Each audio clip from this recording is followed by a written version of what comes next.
Our next speaker is one of our grad students, Mohammed Sanad, who's working with Emily Sealove. And he will be presenting actually on his research. He's going to talk about the didactic discourse and the sarcastic expressions in the content of the literary criticism in Abu Hiralaskari's works. So please, Mohammed, over to you. Do you have a PowerPoint to share? Shall I make you co-host? Yes, please. Yeah, sorry about that. Let me just do that. Yeah, go ahead. Okay.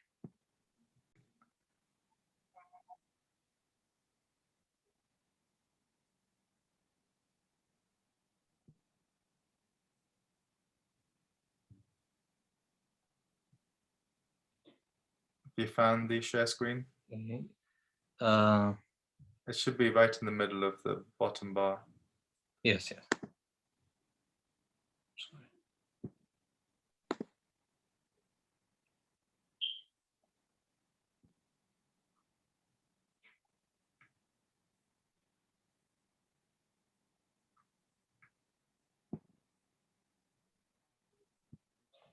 Sorry, just I should press it says, the share screen. Yeah, the share screen tab, yeah.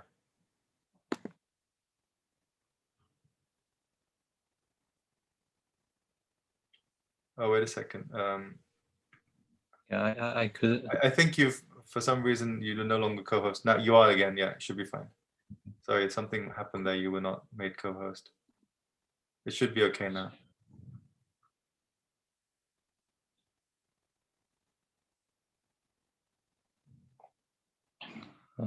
Does it appear now? No.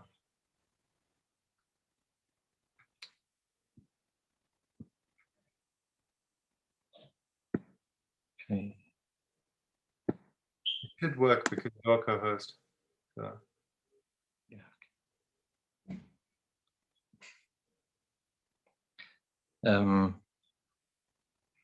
Maybe I can continue without this presentation because I haven't done it before.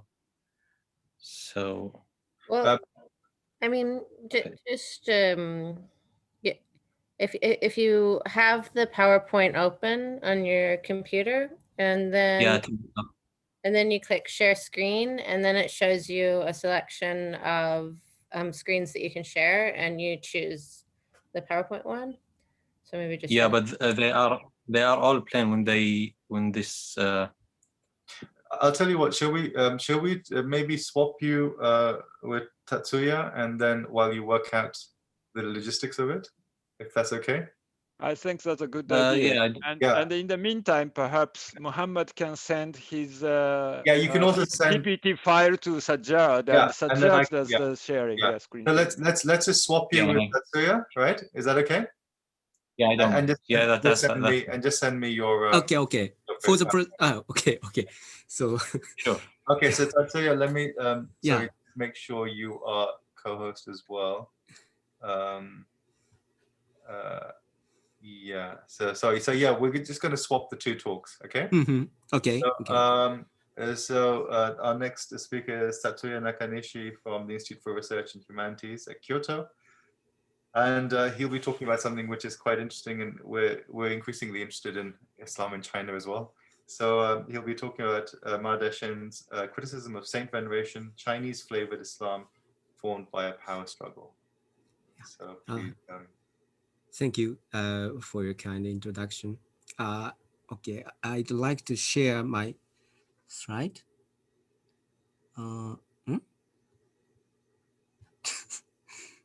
Yeah. Okay. Share. Yep. Okay. So yeah, that's it.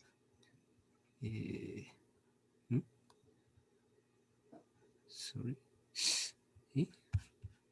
Slide. Slide show. Yeah. Okay. Yes. Okay.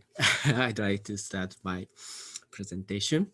I'm sorry. I changed my subtitle slightly.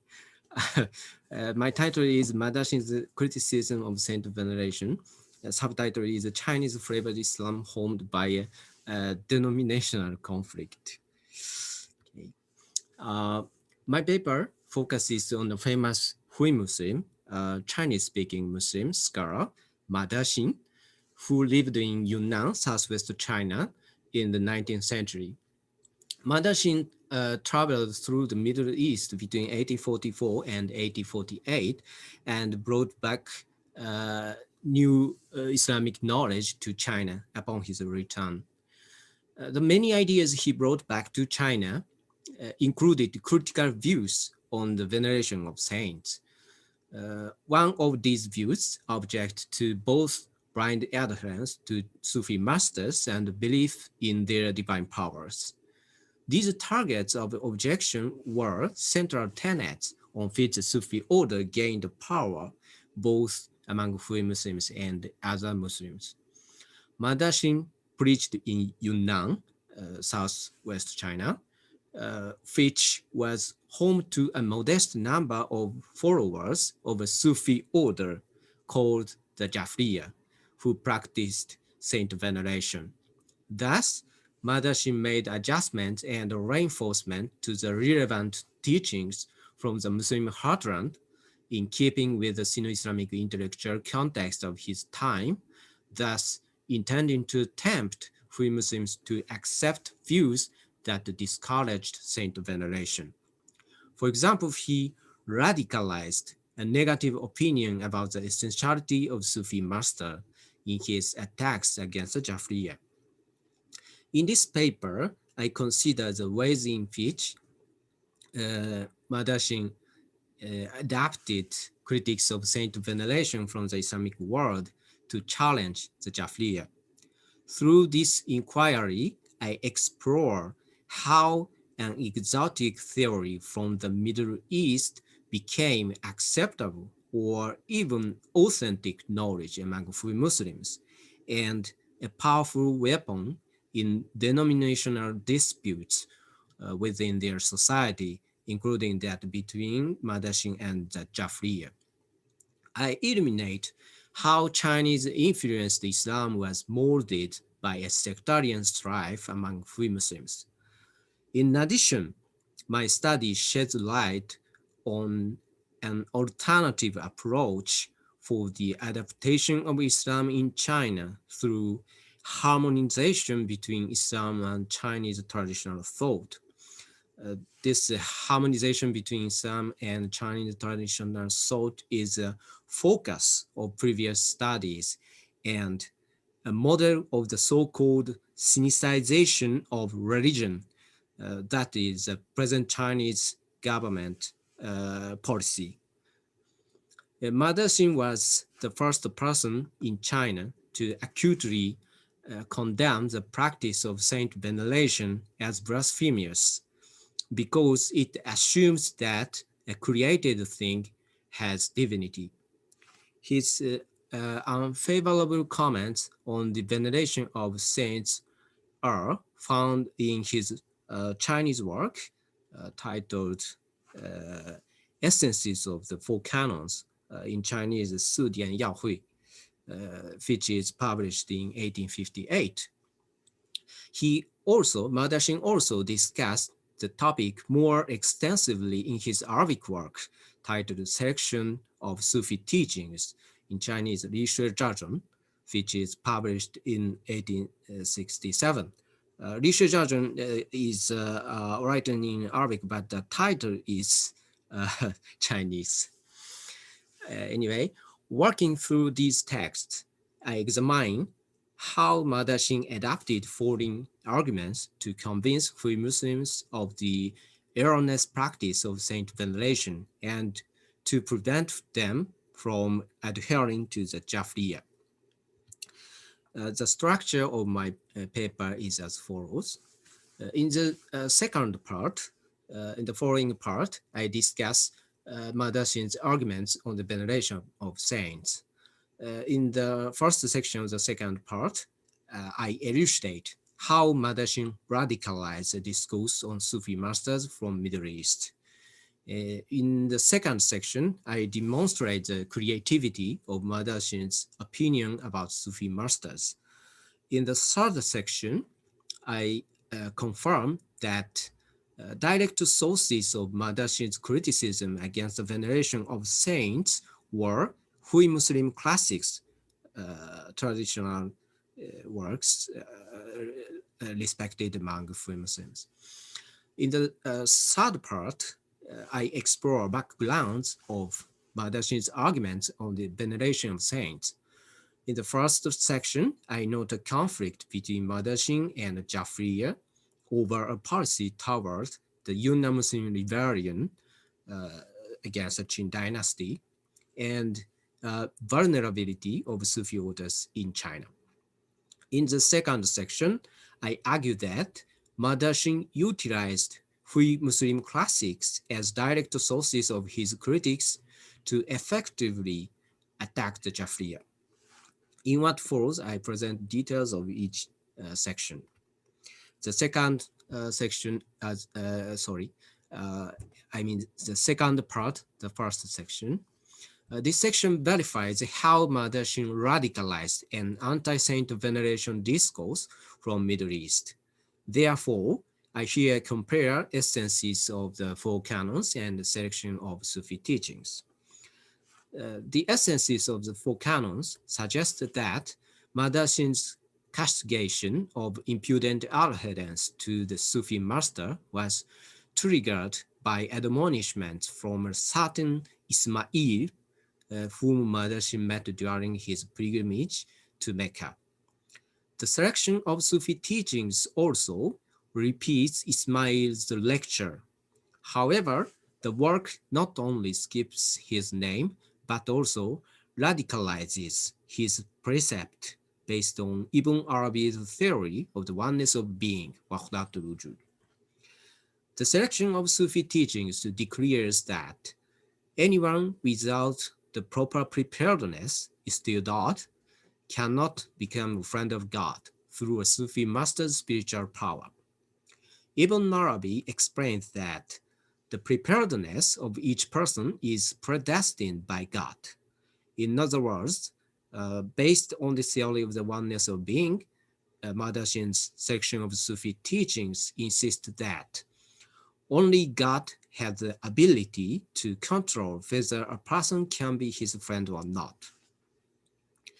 This argument is more radical in nullifying the efficiency of the Sufi master's spiritual guidance than the lecture of Meccan Ismail in the essences of the four canons. Whereas Ismail only stated that it is difficult to seek what is not prescribed in the heavenly mandate, Madashin stated that this is impossible and somewhat heretical. Ismail was open to the possibility that the Sufi master may guide his disciples in a direction different from that which is determined by their predestination. However, the selection of Sufi teachings rejected this possibility in accordance with the oneness of being. The second section of the second part. This section demonstrates the creativity of Madashin's discussion about the Sufi master. Madashin radicalized Meccan Ismail's teachings about Sufi master's inability to counteract divine predestination. This radical interpretation seems to have originated with Madashin. It does not, for example, appear to be an idea that he absorbed during his trip around the Middle East. In the Middle East, before the 20th century, there were few scholars who negated the Sufi master's capacity to cultivate disciples from the perspective of the oneness of being. This section argues as follows. Madashin was apparently inspired to some extent by the Akbarian and Taimian trends that arose in the Middle East after the 17th century. However, Madashin did not share the Akbarian and Taimian scholars' reverent or in different attitudes toward Sufi masters. This shows that his radicalization of Ismail's admonishments based on the oneness of being were not borrowed from foreign sources, but was instead his own creation.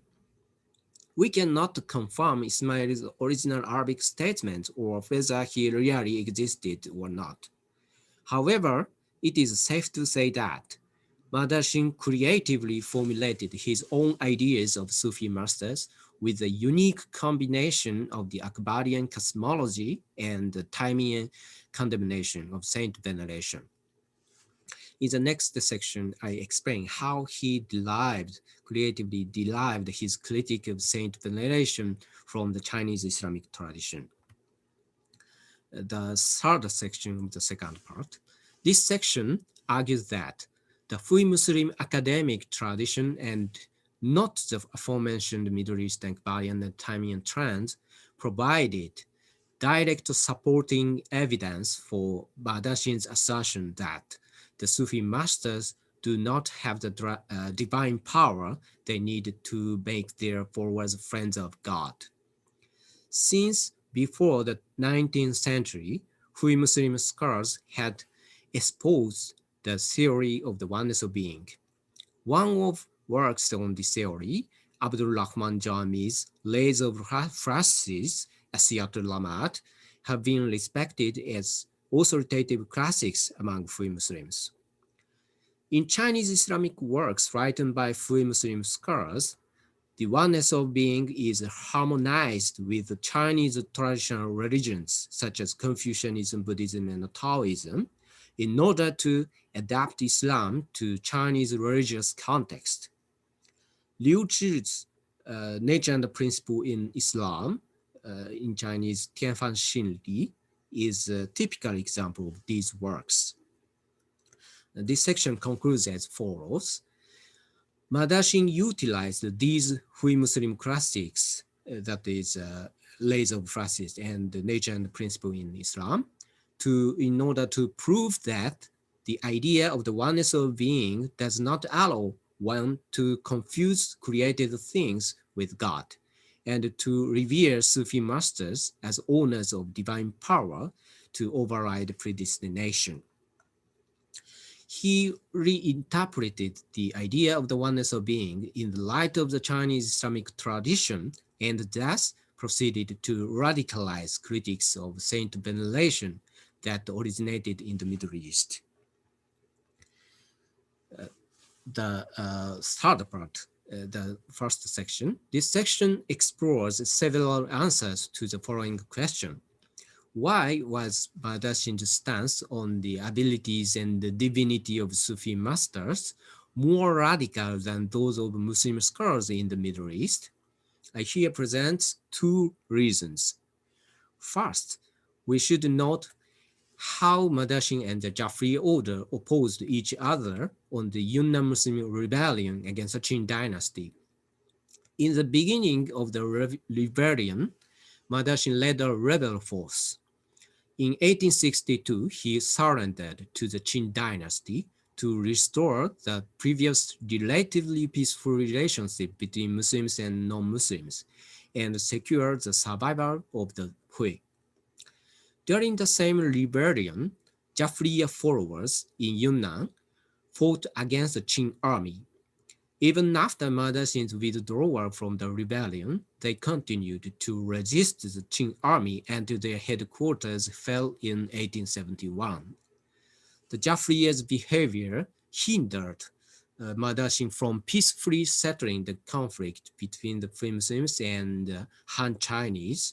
Han Chinese, most of whom took side of the Qing dynasty. It appears as though Madashin may have tried to erode the authority of the Sufi masters and weaken the Jafriya order to calm the turmoil in Yunnan. Second, we should consider the traditional status of Sufi orders in China proper as follows. These orders exerted a strong influence over free Muslims in northwest China since the 17th century, but could not find the same support on other regions of China. The Chinese government was hardly concerned with the patronage of the Sufi masters, which Middle Eastern political powers often willingly promoted. Sufi orders in Qing China, unlike those of the Middle East, were vulnerable to criticism from opponents. The inferior position of Chinese Sufi orders facilitated Madasin's open degradation of Sufi masters' credibility and ability. In short, Madasin's negative views of Sufi masters were derived from his desire to foster cooperation between Muslims and non-Muslims, and from the distinct vulnerability of Chinese Sufi orders. The second part, section of the third part. This section discusses why Madasin deliberately cite free classics like the nature and the principle in Islam and the lays of phrases in asserting the rigid monotheism of the idea of the oneness of being.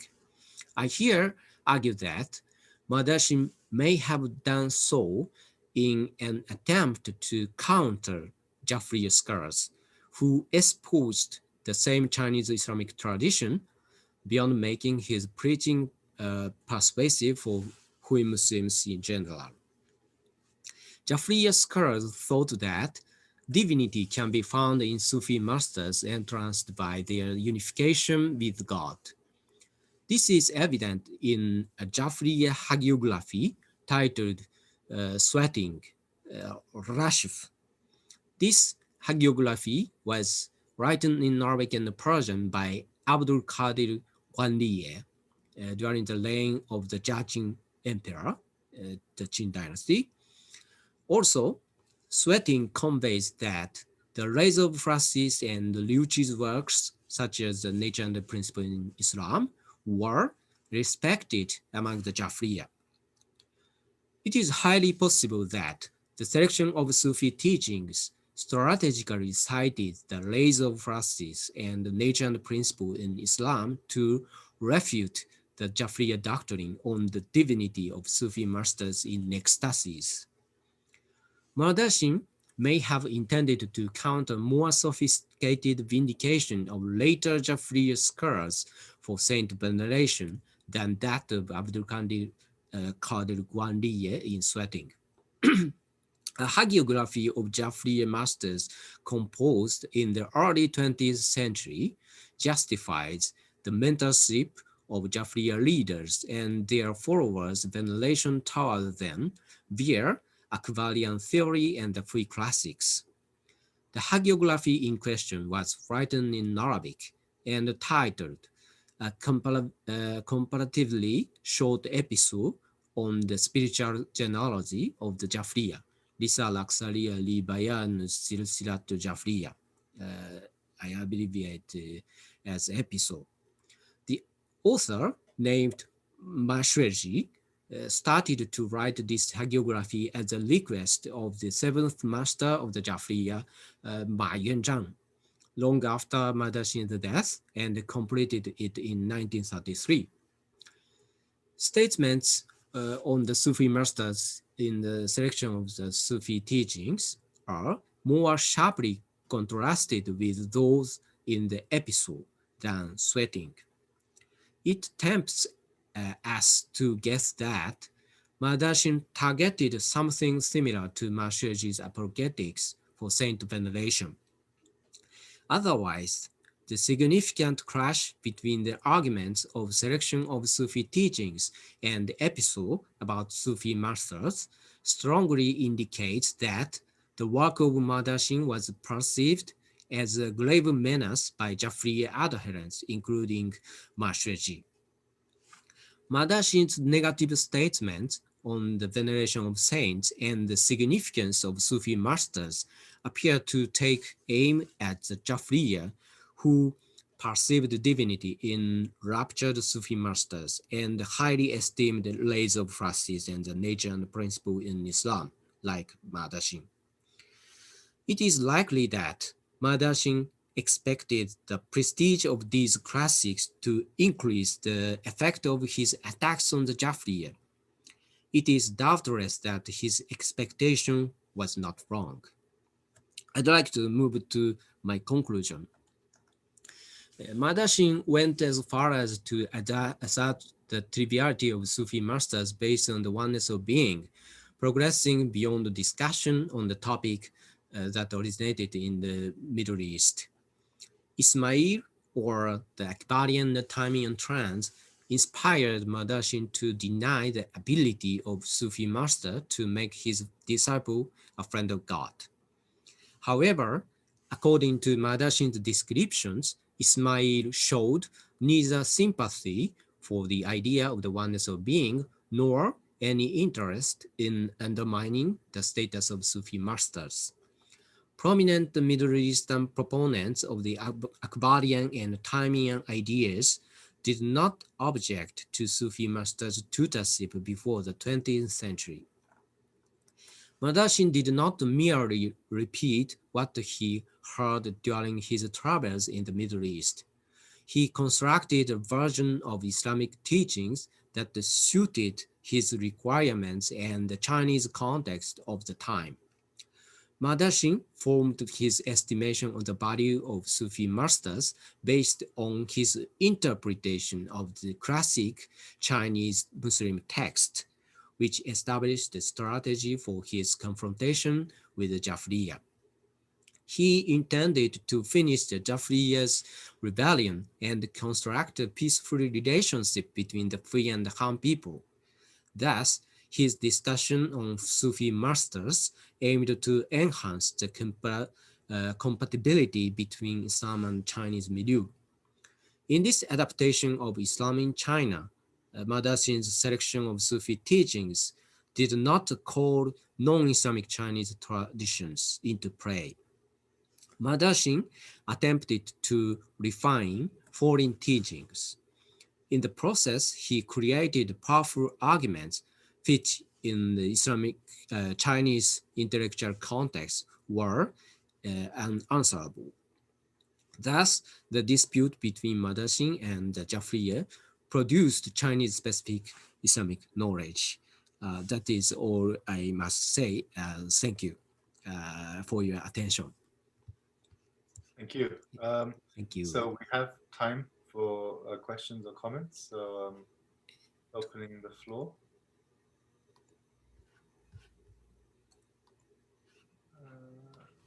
Anyone? So let me ask you. So oh, sorry. Yeah, go on.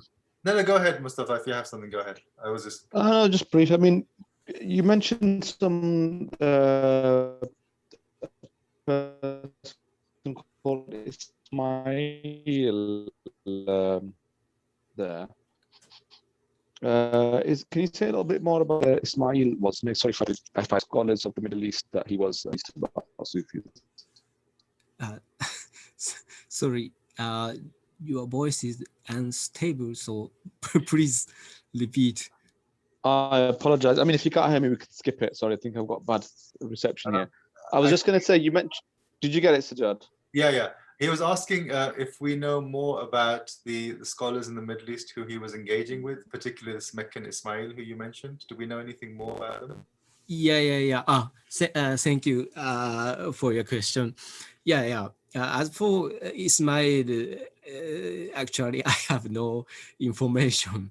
In Madashin's travelogue, no. Madashin's essences for canons. He mentioned to this person, and Madashin said he met in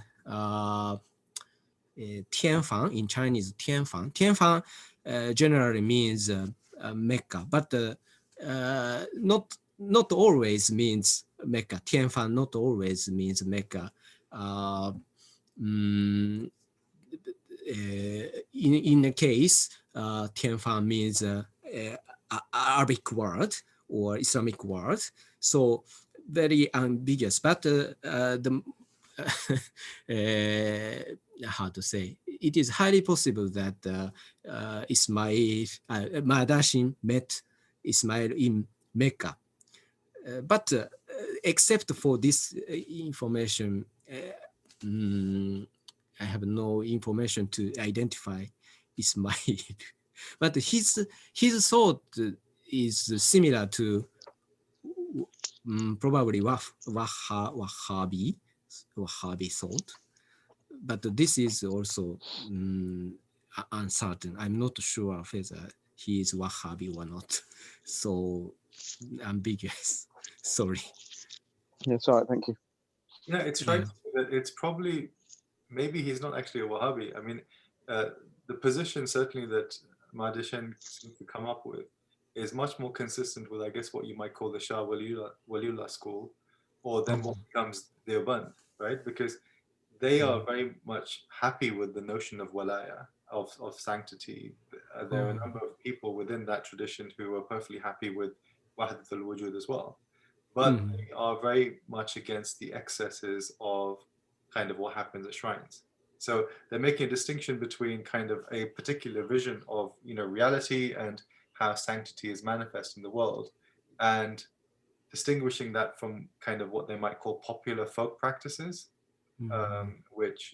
so in that sense, I'm not sure Wahhabi is necessarily the right term to use for it, but that connection, I think, with the Indian tradition makes a bit more sense.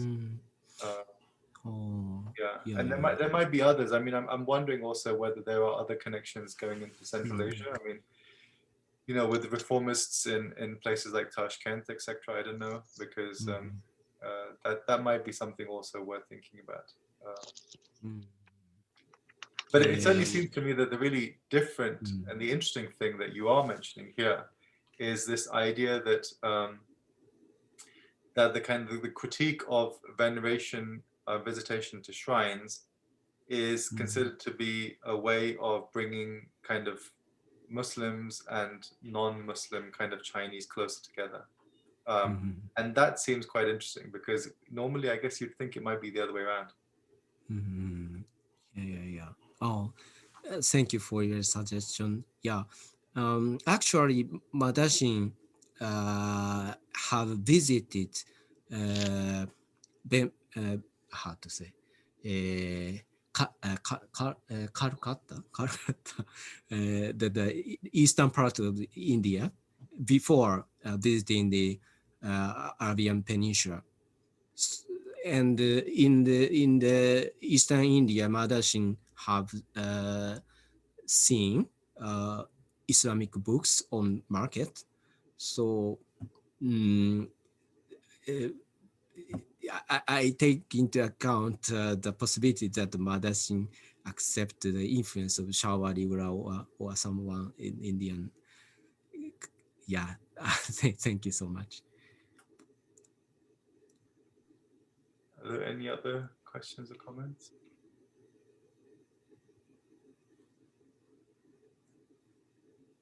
By the way,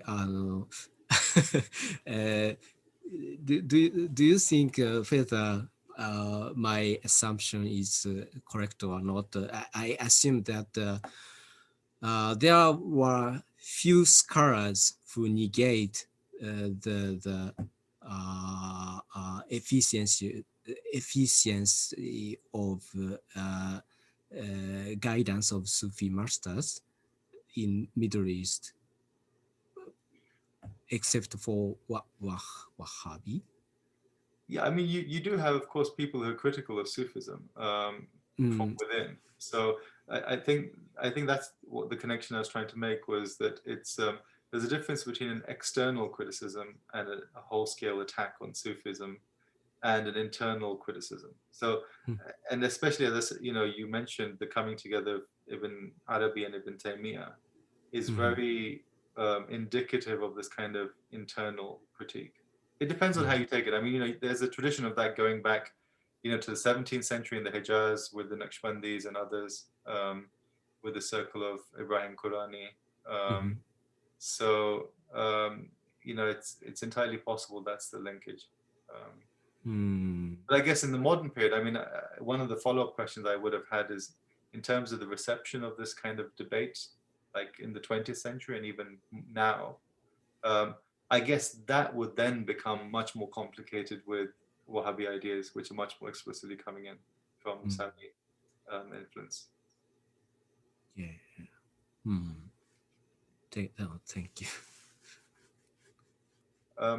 Anyone else have any questions or any comments?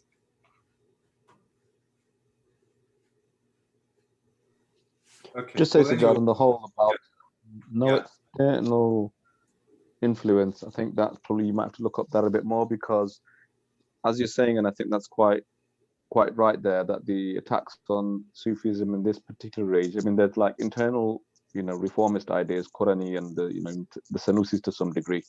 But I would, well, possibly a bit later that is. But then you might want to look at where he's actually getting these ideas from, because they are quite limited, not existing in a vacuum, or they're completely his own creation. So maybe look up some more of those connections of where how he's and who he's influenced by. Like, for example, Ibn Abdul Wahhab is if I'm seeing this, he's just after that period. So is there any references to Ibn Abdul Wahhab and that movement there? You're saying, I think that you didn't really see any.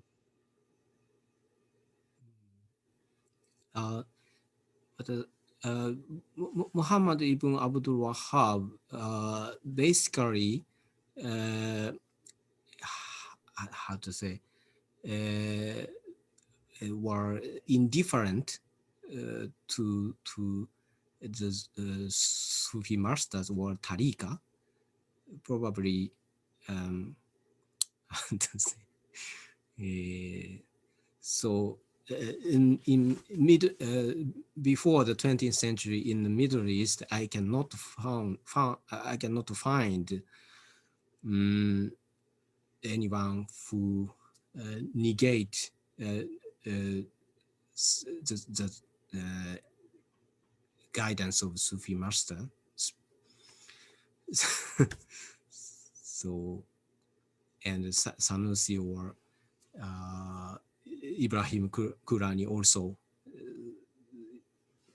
is the same in this point. Probably they basically how to say, not basically they did not refute the raison d'etre of the Sufi master. So Madashin's idea is very unique in this point, I think. Thanks. Yeah.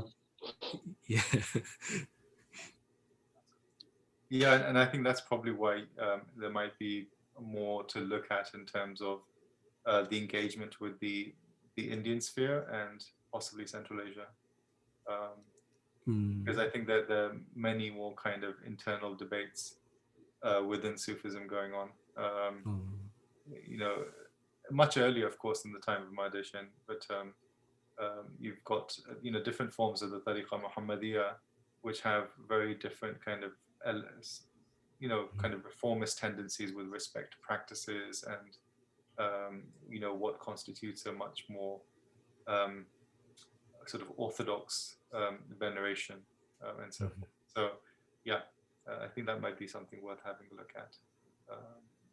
But as I said, for me, what was more interesting was this question about his critique is associated with a kind of a coexistence or a mutual flourishing approach to his immediate society.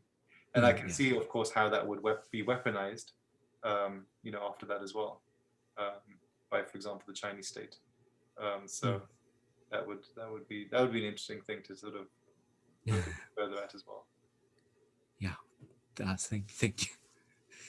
Thank you. I think unless there's any final comment, maybe we should move on. Yeah. Thank you.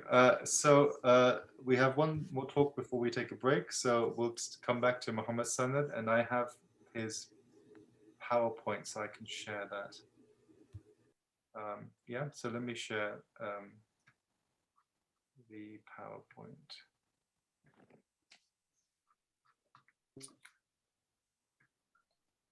Right, can everyone see it? Yeah. Yeah, Yeah, okay. that's good. Just tell me when to go next, yeah? Okay. So welcome everyone to my presentation, and it's a pleasure to meet you all. So to begin with, I would start with a brief information about Abu Hiralaskari. Abu Hilal is a prominent scholar, lived in Al-Ahwaz, in a city called Askar Mukarram. He contributed to the literary heritage with important works in several disciplines, such as history, poetry, poetry transmission, lexicography, and language, adab, and literary criticism. So in the literary field, and I think we can move to the next slide, Abu Hilal fame is based on two of his works, Al-Sana'atain and Diwan al-Ma'ani, in which his literary taste is shown clearly. Diwan al-Ma'ani includes quotations from poetry and prose, which, as he argued in the introduction, represent a high level of rhetoric and well-crafted speech. On the other hand, his book Al-Sana'atain, which literally mean the two arts, which are prose and poetry, is directed to those who practice the art of writing by showing them how to avoid uncouth language and to produce valuable literature via a set of rules for sophisticated literary works that could be applied to prose and poetry alike. Hence, Diwan al-Ma'ani is essentially a book of anthology that consists of examples of sophisticated poetry and prose, while Al-Sana'atain is work of rhetoric that discusses rhetorical devices with examples that can be employed in the production of literary works. In this presentation, I think we can go to the next slide. I'm going to discuss two aspects that characterized his works. The first one is the didactic sense that prevailed his works and that presumably made his works main references for both scholars and adab seekers. While the second one is the sarcasm that he employed in his critiques on some poems. Now I will start with the didactic sense in Abu Hilal's works. And since the time is limited, I will present this aspect. I will present this aspect through his book Al-Sana'atain only. The didactic sense in Al-Sana'atain can be seen in several forms in terms of organization and structure. The book is divided into 10 main chapters, and each chapter is divided into several sections, as stated in the introduction. The chapters and sections include a variety of discussions related to language, rhetoric, and literary criticism. As explained,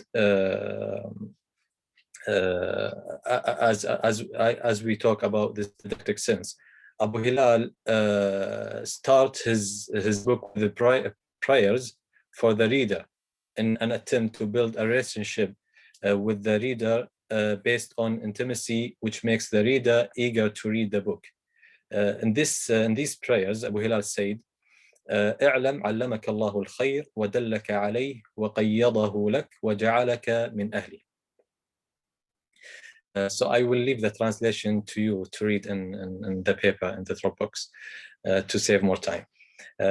Another didactic feature that characterized Al-Sana'atain is that most of the discussions are accompanied by diverse and appropriate examples from various poetic and prose texts. It is possible that incorporating this structure when composing a book indicates that the scribe was aware of the different levels and backgrounds of the readers and aimed to ensure that the discussions were generally understood. With regard to Al-Sana'atayn, the book is largely devoted to teaching the two arts, as we said, prose and poetry, which are the two main moods of Arabic writings. Therefore, it is surprised that Abu Hilal's personality as a teacher or tutor can be seen to predominate by presenting most of his discourses to the readers in such a way as to attract their attention.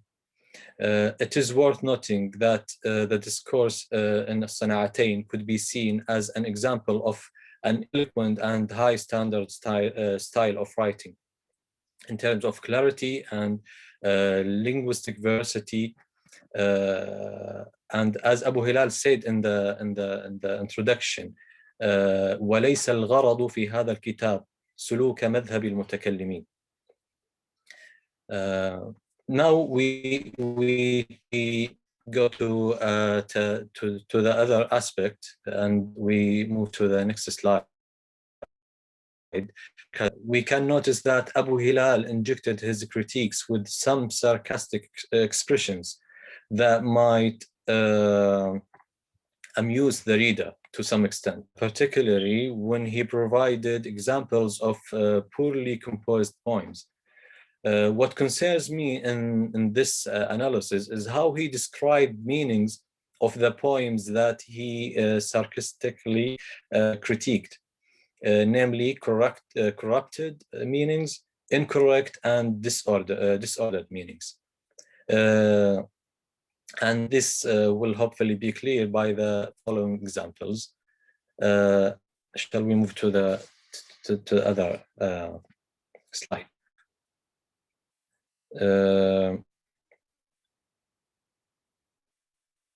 So in this example, as you can see in the red, Abu Hilal said ومن فساد المعنى قول المرقش الأصغر صح قلبه عنها على أن ذكرة إذا خطرت دارت به الأرض قائمة. Abu Hilal described the meaning as being fasid because the poet stated that he experienced two conditions, and these conditions cannot be combined, which leads to a contradictory statement. The poet admitted that his heart had been released from being attached to his beloved woman. However, he would become dizzy whenever he remembered her. This caused Abu Hilal to question the possibility of combining these two contradictory feelings, which he thought spoiled the meaning. Therefore, it could be deduced that spoiled meanings are meanings that are rejected on the ground of logic, which could be considered strong evidence to support a critic's literary verdict. In terms of wording and prosody, the verse seems perfect, artistic, and highly poetic, but the element of sense and logic are absent. One might question the possibility of considering a particular speech to be poetry when the essential element of meaning, al-ma'na, is absent. Answering this involves saying that poetry has two major aspects, constituent elements. One that considers aspect of the craft, janib al-san'a, including prosody, wording, rhyme, and rhythm, while the other relates to aspects of meaning and involves observing the accuracy of wording in the representation of meanings, and to prevent ambiguity and illogical discourses. In this regard, the example that Abu Hilal presented could be considered poetic, yet is still a failure in terms of delivering logical meaning. Next example, and the next slide. Abu Hilal said, ومن خطأ المعاني قبل الأعشى وما رابها من ريبة غير أنها رأت لمتي شابت وشابت لذاتها. Hilal stated that the meaning of the verse was incorrect, as he said, ومن خطأ المعنى or ومن خطأ المعاني. The poet used the words raba and riba, which are a verb and a noun verb respectively. According to Lisan al-Arab, the dictionary, the root of the words is raba, is rayaba, and the derivation are raba, yaribu, rayban, waribatan. Thus, the words have several meanings, but in the context of the verse, the meaning could be al-karaha, like hatred, al-inzi'aj, being annoyed, or al-istiya, displeasure. The poet says that nothing annoyed the woman or caused her to feel hatred other than seeing his gray hair. As can be seen, in terms of grammar, the poet employed an expression called al-nafi wal-istithna, negation and exception, which consists of two fundamental particles of negation, ma, and restriction, which is غير. Conversely, this expression can be called al-qasr, restriction. The pragmatic function of this expression is al-tawkid, affirmation. Abu Hilal's objection is based on the consideration of what could be more annoying for women than man having gray hair. Of course, cultural differences should be considered here. The expected meaning, according to the grammatical structure that the poet employed in the first part of the verse, indicates that there is only one thing that annoyed this woman, and according to Abu Hilal, having gray hair would be excluded because being annoyed by age and gray hair is common for women. Abu Hilal seemed to have been disappointed when the second part of the verse, the poet says that having gray hair annoyed the woman. For this reason, Abu Hilal found the meaning of the verse to be incorrect because the poet employed a type of grammatical structure that was not completely successful in delivering the meaning, which could have been expressed using more appropriate syntax or grammar. Therefore, as discussed previously, the craft of the artistic aspect and the grammatical structure of the verse are absolutely correct. However, the grammar structure failed to deliver the meaning accurately, which caused the meaning to be incorrect. And for the last example, in the next slide, Abu Hilal said, وَمِنْ اضطراب المعنى, the disordered meaning, قول امرئ القيس أراهن لا يحببن من قل ماله ولا من رأينا الشيب فيه وقوسا. Abu Hilal described its meaning as being disordered or confusing, مضطرب. This example has the same theme of the two previous examples, which is the hated attribute of men having gray hair. The poet says that women do not love a man whose wealth has discreed, nor one whose hair is gray and whose back is bowed, قوسة, due to the age. Abu Hilal criticized the poet for mentioning a feature of the feature of bowed back after mentioning the gray hair, found no reason to mention this feature, and argued that they had hated him before his back was bowed. Therefore, what was the point of mentioning it? He said, وَهُنَّ يُبْغِضْنَهُ قَبْلَ التَّقْوِيسِ فَمَا مَعْنَى ذِكْرُ التَّقْوِيسِ. This is because gray hair usually precedes bowed back. Since women hate gray hair, it would be obvious that they hate bowed backs. This could be a possible reason for the confusion that occurred in the verse, as the inclusion of this word and the end of the verse implies that it conveys additional meaning, whereas it is actually redundant and meaningless in this context. Moreover, it causes confusion. In the conclusion, it turns out that Abu Hilal books are characterized by a clear structure and style that is devoid of complications and ambiguity, which enabled a wide range of readers to gain access to them. Moreover, his books are characterized by didactic sense that is reflected in the structure and language thereof, as borne out by several examples, as in the paper. An observation that seems to contradict Abu Hilal's didactic sense is that sarcastic criticism that he employed in his analysis, as can be seen in the examples above. It was noted that Abu Hilal employed sarcasm when he considered the meaning of a given verse of poetry to be corrupted, incorrect, or disordered.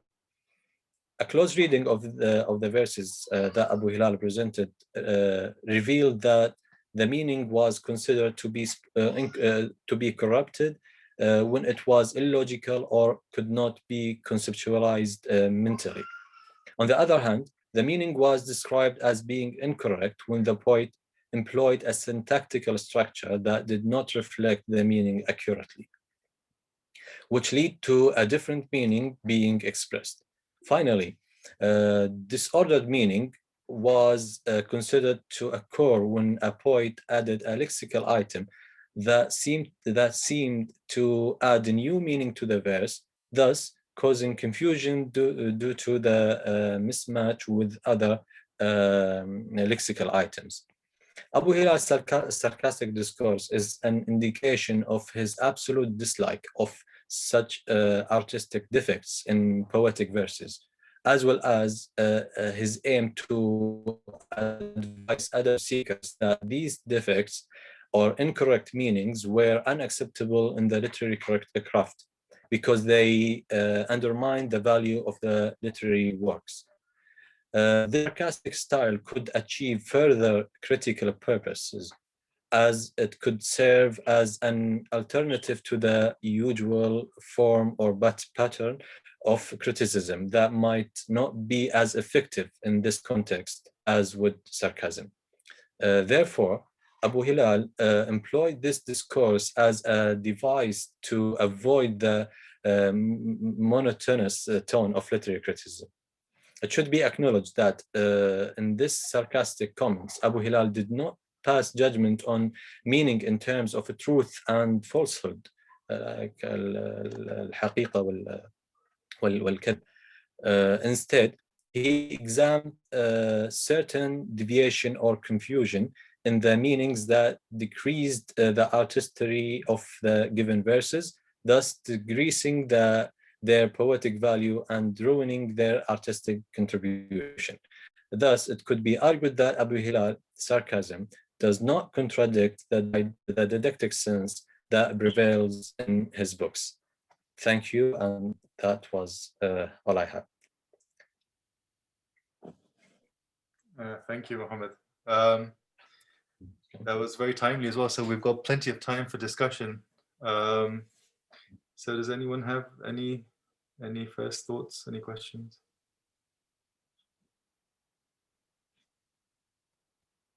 Nadia. Yeah, thank you very much for this very concise overview of Hiralaskari. Actually, I have two questions, given that I don't know the Shiratani very well. So one thing is, what I find very interesting is the kind of discussion he seems to offer on mistakes that occur on the level of ma'ana, which in a way he seems to discuss in relation to how we use the alfaz. So the kind of mismatches that you were pointing out were at different levels, but they're all related to how we use alfaz, how we use language, and then certain types of mistakes or shortcomings or the like do occur. So what I was wondering is, does he offer any abstract theoretical discussion of the relation of lafz and ma'ana, or does he just focus on these examples as you did in the analysis in the presentation? of the two examples. So that's the one question. Does he offer anything like a theory of language with the focus of relation between lafz and mana? And then I have a second question, and this concerns the purpose of his critique. So you mentioned or emphasized that he seems to insist and highlight and very strongly endorse the quality of one's poetry, of one's use of language, if I can put it more generally speaking. And this is basically at the background of his critique of poetry, of the lines of poetry that he criticizes. I was wondering, do you have an idea why he's so sharp about these mistakes, these shortcomings, these corrupt expressions of meaning? So what is at stake? I mean, nowadays we could just say, well, okay, then it's bad poetry, so what? But obviously for him it's very important to make this point and to push people to use language in a responsible manner and to seek to achieve a certain standard of language use. So I was wondering, do you have any ideas of what was the driving force behind, on the one hand, the didactic side, but on the other hand, of course, the critical side, which of course gives the counterexample of what you should not do when you use language. Thank you. Yeah, thank you, Nadia, for this interesting questions and very important points. Regarding his theory of al-lafz wal-ma'na, of course, at that time in the 4th century, it is so common, and you can find it in several books of criticism. The issue of al-lafz wal-ma'na is widely discussed, and Abu Hilal is not exception from this. So in his book, he talks about al-lafz wal-ma'na in several parts of his book, and unfortunately most of modern scholars understand him that he prefer al-lafz on the cost of al-ma'na, which is I read in my thesis. And just to inform you that this paper is a small part of my dissertation, and in my dissertation I have a whole section about his al-lafz wal-ma'na and the use of language, and I discuss it from a lexical approach. So because Abu Hilal has 3 dictionaries, so I tried to study his idea about al-lafz wal-ma'na through his dictionaries. And it turns out that Abu Hilal gives both al-lafz wal-ma'na a high attention and consideration. And for him, the best use of language is to employ the right word for the accurate meaning. So he always tried to balance between these two notions, or these two aspects. So yes, he has a theory, and he applied his theory in his book of criticism, Al-Sana'atayn, and in his dictionary. And I think his dictionaries is a main material to achieve the accuracy between lafz wal-ma'na. And for his book, I mean for the language use, and for why Abu Hilal was so harsh on these mistakes, in my opinion, I think this is part of his didactic sense and a personality as a teacher, because Abu Hilal books, it's not directed to the elite. It's also to common people, to beginner, and he meant in several introduction of different books, he said that these books, I made these books to be accessible for both advanced and beginners.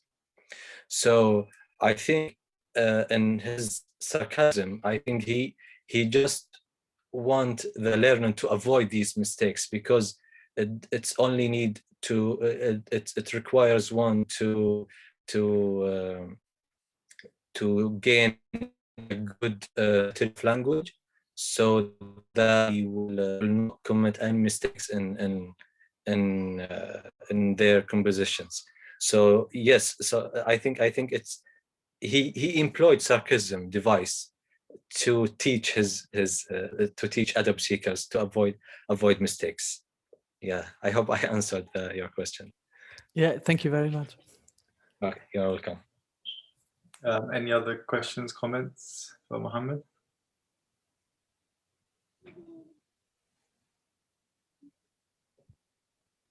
Well, so let me ask one then. Sure. You know, it seems that his kind of position on poetry is very consistent with this notion of poetry as kind of economical and persuasive discourse, right? Mm-hmm. So what about, I mean, maybe this is a modern concept, but what about the idea of art for art's sake? What about just poetry as pure indulgence? You know, because like, for example, the disordered example, I thought actually was quite a good verse. Yes, it's indulgent, yes, it's unnecessary, but maybe it's just nice. You know, what about the basic aesthetics of it? I mean, is that not an element of poetry that he wants to allow for? Yeah, that's a good point. I think what Abu Hilal aims to teach adab seeker to achieve the high level of literature, and according to the criteria of high literature at that time, is to consider all linguistic aspect in the work, in the process of producing a literary text. So considering logic, language, and logic are related, and the all poetic requirement is necessary for Abu Hilal. I think if we want to read it in a modern way, we might say this is a normal state of a lover, that a lover might lose his logic and lose the sense because of his condition. But I think Abu Hilal criteria is different if we want to assess it according to his time. Yeah. Thanks. Yeah. No, I was just wondering, actually, I mean, do we know much about this? Whether you do have theorists who kind of advocate art for art's sake in this sort of period? I'm just kind of thinking out loud because I don't know very much about the literature. Yeah, I don't have idea actually.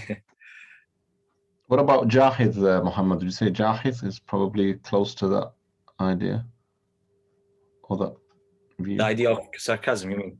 No, in terms of art for art's sake and the focus on, you know, the beauty of the words. I mean, I know it's a bit sometimes of an over generalization to say that he wasn't so concerned with meanings, but the idea of aesthetics being the prominent or foremost concern for someone like Jahid. Would you say possibly that's an example? Maybe Al-Jahid, his way of writing maybe represent this side, but I think Al-Jahid focused also on meanings and wordings. But in my paper, I tried to focus on Abu Hilal approach, and I didn't compare it with other critics. So I'm not sure about Al-Jahid, and I think it needs a wider read for Al-Jahid and more thorough. I can't help but bring up Hikayat Abul Qasim, which I always do without fail, because it includes this really interesting discussion where someone says, basically, it's a love poet, an ecstatic love poet that's, you know, experiencing tarab and all this sort of confusion that comes with it, and says, if I'm fated to love this woman, then you know, basically I can't help it. If I'm fated to sin, then I have to sin, sort of. And someone criticizes him from a theological point of view, saying, how can you say this is theologically incorrect?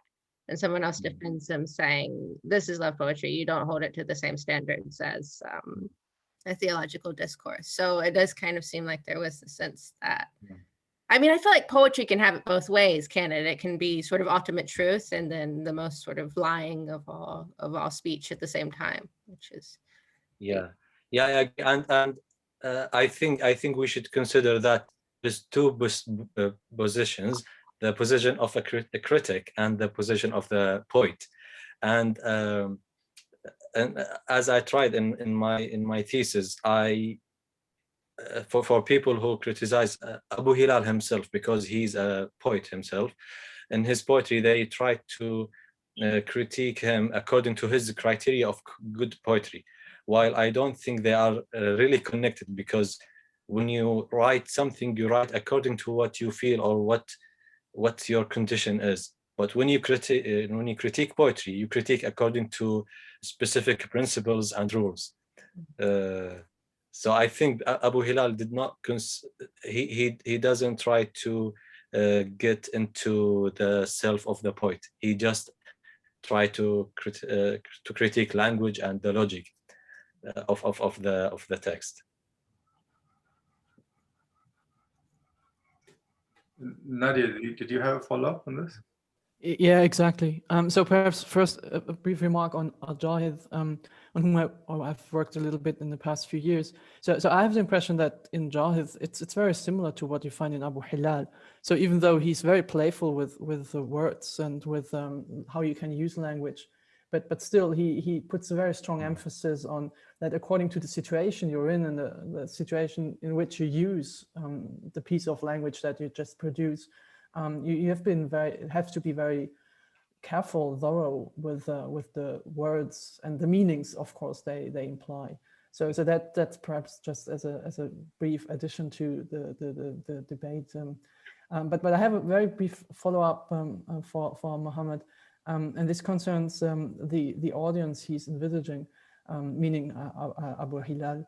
Is it primarily the katib he has in mind as his student, as his pupil, or what would be the audience in terms of, where do they come from? What's their social or whatever background?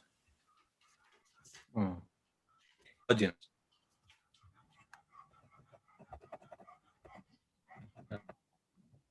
I mean, you mean his audience? Yeah, the people for whom he wrote. So for whom did he write the Shiratani? Was it the katib, so to speak, to bring the katib up to speed? So up to speed, I mean this kind of social setting. Or, yeah, I think he's not directed his book to katibs like the secretaries. I think for adab seeker in general and language learner, because he tried to the language he used in this book and the structure and the organization, it all shows that he that his target was the beginner and the advanced people in general, not a specific group of people, I think. Yeah. Cool. I guess if everyone's happy, should we just take a break there then? In the program, we have a break till 11. So we can then resume. So it's about 7-8 minutes from now. Here, especially to colleagues in Tokyo, and many thanks for all the great hospitality you showed us. I won't forget that soba meal, and I really hope that we will be able to offer you a similar welcome in Exeter before too long. As Sajjad said, this paper continues with some of the themes of the work which I presented in Tokyo, which is now the Tokyo paper. Original paper is on the verge of being published, and I will send that around. As the title of my presentation today suggests, the framing device with which I want to use so as to look at some art is Muhammad Abdu's famous fatwa on images and statues, their benefits and legality. Now, many of you may well be familiar with the literature on this and the way in which it has become an incredibly popular text for all sorts of people operating with different positions about the value of art. Popular with reformists who see in the arguments of the text a set of palatable claims about art which attend to the changed character of the modern world, and also, of course, a text which was read and admired by Western audiences at the time which it was produced, and ever since, and which is much reproduced even in the 21st century in books about the history of Islamic art, and also, I suppose, what you might call the allied field of the history of modern Arab art. And all this in spite of the fact that, as Dina Ramadan has shown, and I quote her pretty extensively in the written version of this paper, which is in the Dropbox folder, Muhammad Abduh knew almost nothing about art. He had effectively no real interest in art. The status of this particular text is kind of incredible when you realize that it only discusses one work of art. In fact, only mentions one work of art, a picture by Raphael, which he saw in Palermo, and it trots out a whole series of arguments as to why art is permissible, which he has borrowed from his hosts in Palermo and Paris and other parts of Europe to which he traveled. And as Ramadan shows, he buys hook, line, and sinker a version of art which essentially describes a field which you will find in the museum, the gallery, the archive, which is made up of paintings and sculptures, and whose value is often characterized by money and the worth of aesthetic objects in the market. And the reason why I think that this is an especially pernicious text, and one which really should not be seen as in any sense foundational in our approaches to art in the Islamic world in the 19th and the 20th centuries, is that we know that Muhammad Abduh lived a life in Cairo, in Beirut, in Tunis, in which he was surrounded by art, art made by Muslims, but art which he could not see as being of aesthetic value because it didn't fit the parameters of art as it had been explained to him in Western European capitals. And what I want to do today is to look at a particular set of paintings which were made at more or less exactly the same time that Muhammad Abduh was writing. Some were made slightly before, to show that in contradistinction to his own arguments, art was playing an incredibly active role in the defense of Islam, and doing so in much more complex ways, and indeed much more confrontational ways with Western power than Muhammad Abduh could ever have imagined. Now, to offer an initial illustration of this, and I suppose some of the challenges that face researchers in this field, because there is a dearth of published material on art made at this particular moment. Here we have an instance of the classic Orientalist invasive depiction of the Arab world, in this case, Morocco, at the end of the 19th century, in which ordinary people are presented in all of the kinds of ways in which we would expect for Western audiences. But the reason why I've selected this particular image is that once you start to look at it more closely, you may begin to clock that behind these figures, there is the accidental reproduction of a work of art painted on the wall. And many of the kinds of works of art that Abdu missed were precisely these kinds of paintings on walls, cafes, the shops or stalls of street vendors, and many of them were not formally recorded, and we now have to rely on undertaking what one might call a kind of visual archaeology of colonial texts to look in the backgrounds to see the works. So if we zoom in on this particular picture, what we see is a work which is made up of distinct parts. On the left-hand side, we have a soldier wearing distinctly Moroccan clothes, carrying a local weapon. To the right of that, we've got battlements or the walls of the city, and we can see a figure firing a cannon, which could connote defense, or it may also indicate the cannon which was fired for the breaking of the fast in Ramadan. In the top right of the picture, we see two figures in front of a tent.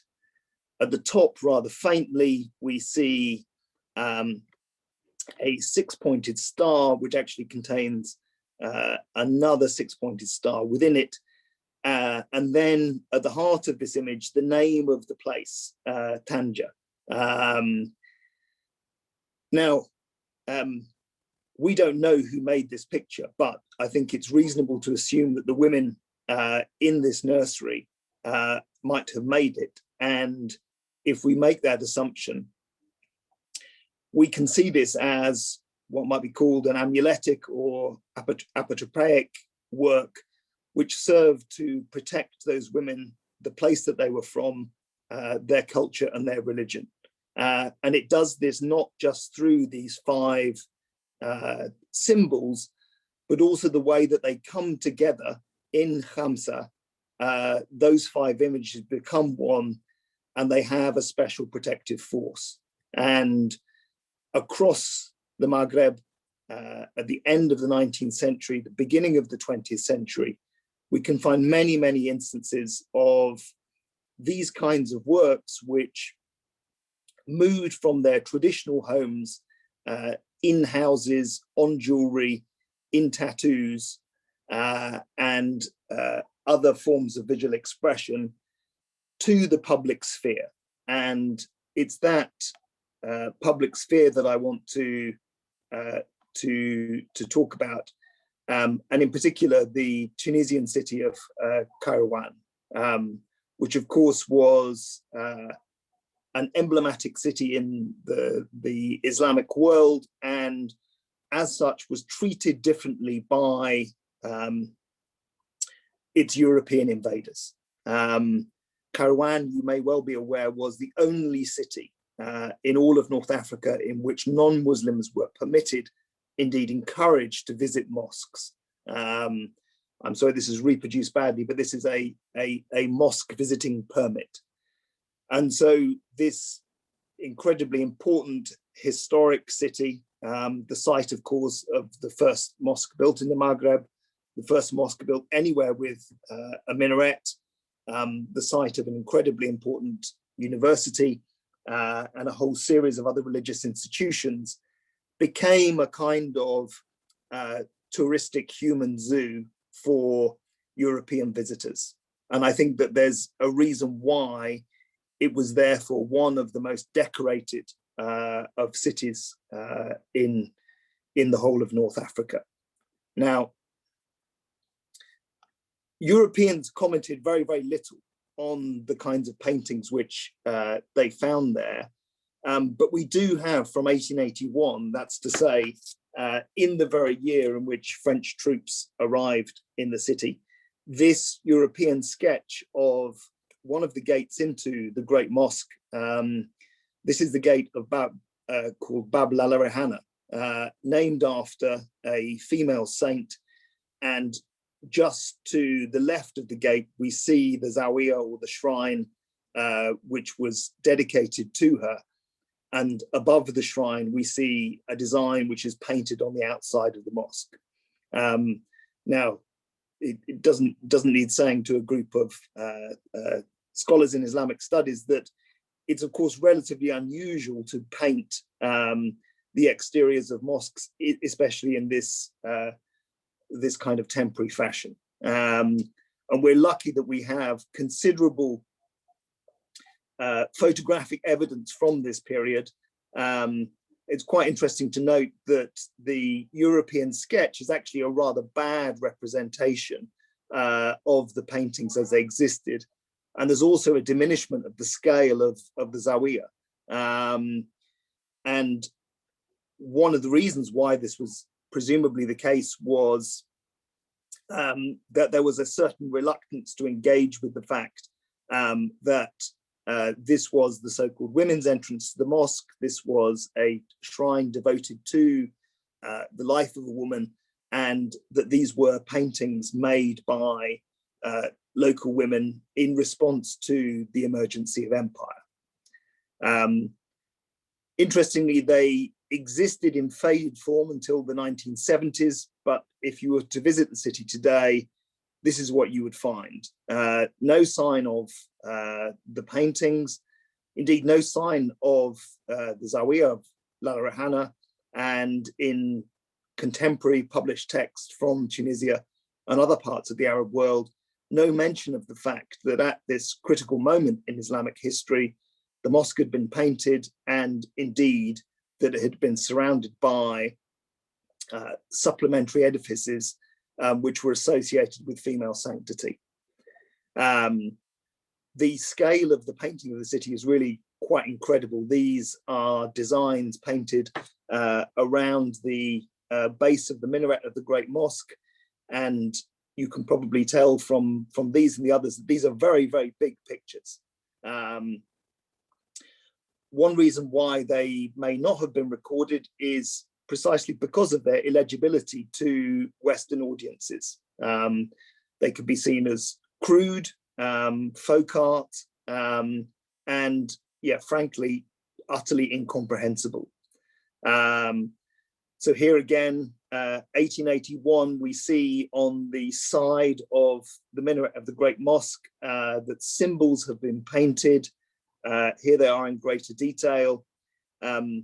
Interestingly, these symbols are variants from using the language system Tifinagh, that's to say the old Libyc language which predated Arabic in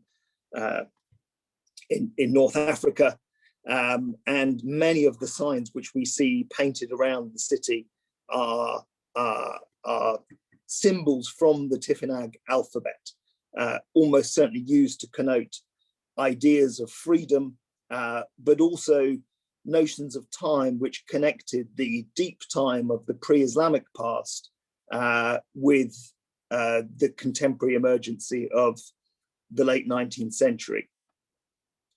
And just to give you some sense as to how one finds these things, here we've got another early photograph of the city, and if you head to the sort of middle of the left of the picture, you can see a mural which is painted on a wall, and here it is in greater detail. Here we have a street scene, and again, one can see a faded symbol, and there was a sense in which the whole of Kairouan became a painted or amuletic city.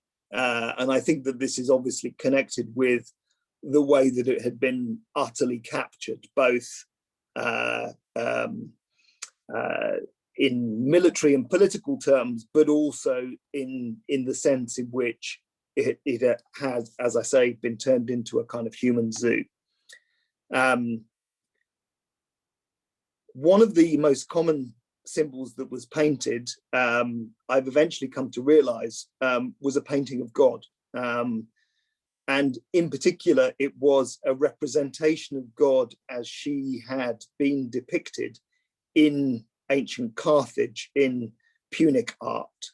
So here we see a couple of vegetal designs, and in the middle, this is the representation of God as Tanit. Here is Tanit from Carthaginian steel from what is today Constantine in Algeria. And I'm afraid that this one has, for some reason, flipped on its side. But if you see on the uppermost part of the screen, this is one of the more complex murals which was painted in the city at this time. And you can see that it begins with a representation of this abstracted figure of God. She's protected by a so-called magic square. The white blobs arranged in the parallelogram are a form which is traditionally associated with different kinds of African Islamic art, and which would be found on wallets or protected devices for extracts from the Quran or other holy texts which were carried about the person. And this is an exceptionally complex and rich narrative, which begins with God as she's represented here, moving on to a series of statements in language which we now find very difficult to understand, in part because Tifinagh is only just now stopping being considered as a dead language, along with the incorporation of the building itself here. This is a warehouse just outside the Great Mosque, into the work of art. So just to return to the original premises of this talk, what I want to argue is that when we talk about Islamic art in the era of empire and at the end of the 19th and the beginning of the 20th century, the last kind of person that we should be looking to as our guide is a canonical figure like Muhammad Abdu, and that it's the work of scholars instead to look to find instances of visual expression from this period, however hard they are to discern from old photos, however much they have faded or disappeared, so as to understand something about the rich complexity of modes of art which were made by Muslims at this moment. Thank you. Thank you, William. So I open the floor now to any questions, any comments?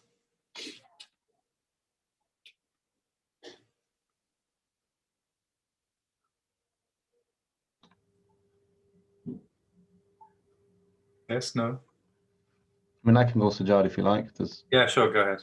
I just wonder, William, that's fascinating, really fascinating pictures there, and especially, you know, it's not so long ago that we're dealing with here. Do we have any statements from local scholars in terms of what their reaction or what they were saying about this kind of art in and around Tunisia? The short answer, Mustafa, is no. But I think one of the things that's interesting here, and I think that we can use in an evidentiary sense, is the fact that using photographs, we can see that many of these pictures were painted around the mosque for a period of decades. Now, if the mosque is this, a site of not just sanctity but orthodoxy, there are many good reasons for thinking that the clerical authorities in the city must have accepted in some way the need for the presence of these images, because otherwise the building would have been whitewashed, and one can well imagine that a combination of religious authorities or the European occupiers could easily have done this. But the long-standing presence of the pictures, I think, has to serve as some kind of indication that these were seen as useful or normal. And they certainly knew what they meant, right? Well, yes. I mean, I think yes. I think people must have understood what these meant. Thanks.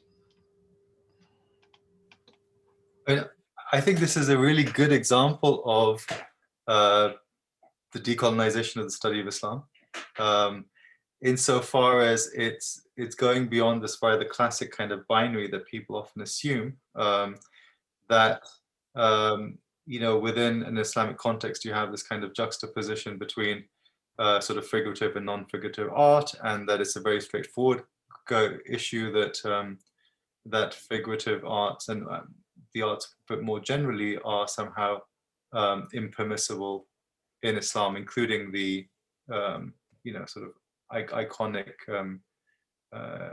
images and stuff. And so for me, this is really good. This is exactly what I've been kind of going on and on about for ages. But it's also, I mean, it's interesting because it hopefully, would actually get people thinking a bit more about not just what we mean by figurative art, but also, the distinctions which, some people, Henri Corbin famously makes this distinction between how in Islamic thought you have a distinction between the idol and the icon, right? And that can actually extend that actually across the region, across the Near East and beyond as well. That kind of nuance is often missing in these rather simplified images of what Islamic art is. Well, I would agree, and in the written version of the paper, I mean, I cite you, Sajjad, on this idea of Quranicity, and a life which is full of the symbols and tokens of the Quran as they're popularly understood, which I think, I mean, goes back to the response to Mustafa, and which connects with this wider set of discussions about, for example, Shahab Ahmed and modes of being Islamic.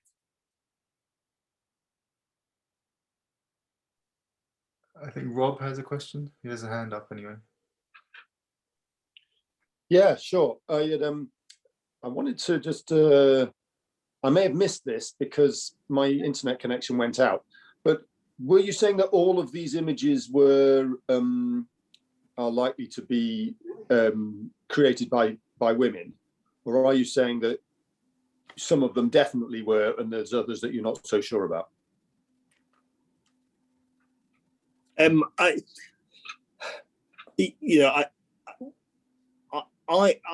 My best guess is that they are almost all directed by women, simply because in most of the Maghreb then, and to a significant extent now, there was quite there was a major gendered division in terms of the production of art, in which art for the market tended to be made by men, and art which was associated with the sacred was almost always made by women. And the fact that we know that these the starting point for these images was the so-called women's entrance to the mosque, and that they were associated with a zawiya dedicated to a female saint, it is a decent amount of contextual evidence to I think to lead us to think that they are associated with female or feminine sanctity. And the stage beyond that is obviously the fact that God herself is represented as a woman, and that she's represented in a pre-Islamic form, that's to say as Tanit, and that there is a popular sense in which that there is an Islamic logic to the representation of God as she was known before the advent of Islam. Yeah, that's interesting, because to follow up on that, I mean, to an extent, these sorts of sacred spaces around mosques or shrines, they are a site where orthodoxy attempts to impose itself, orthodoxy in inverted commas, attempts to impose itself, but they're also deeply contested in my experience and in a lot of the research, in the sense that a shrine is owned by the shrine authorities, but in another sense, it's publicly owned. You go to many shrines, and you might see someone from the shrine authorities who might be a cleric of some description, attempting to control the way in which people behave. But you also get a huge amount of people just figuratively or even explicitly sticking two fingers up at them and saying, "I'm going to do what I want to do at the shrine. It's not your shrine; it's my shrine. This saint doesn't belong to you; it belongs to me and everybody else." So, I think that's a dynamic which might be in play here, in that particularly in a gender stratified society in which women's roles are particular roles, and their talismanic depictions here seem to me could, to an extent, are an attempt to wrestle control from or assert control of certain areas of public religious life. And I wonder whether that's an element within the framework that you're looking at, particularly around the areas which you might think are the most sacred spaces. But from what you're saying, these depictions, murals, spread it out across the whole city to make the whole city a sort of, the whole Medina, if you like, a sort of a sacred area, not just the area which is most explicitly located, as a religious space in the sense of a mosque. Yeah, I think that's really interesting, Rob. And the sense in which the talismanic power of art needs to protect the whole city is what is so striking in this particular case, because we find in other cities, more limited interventions which are associated with, say, a shrine or a mosque or another set of particularly important buildings.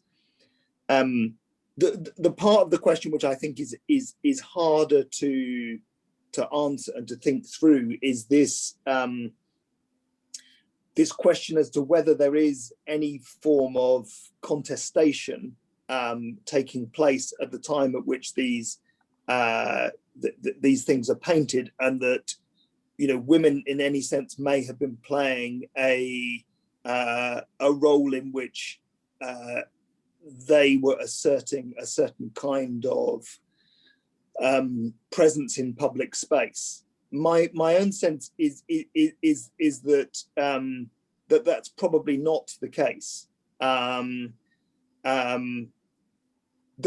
there is a huge difference between this particular city in the year 2021, when all of these things, not only have all of these signs been erased, but as is the case across the Maghreb and of course more widely in the Islamic world, sites associated with female sanctity, don't exist. As people like Farhad Daftari have observed in places like Yemen, scholars can reconstruct to some extent these histories and recognize the degree to which that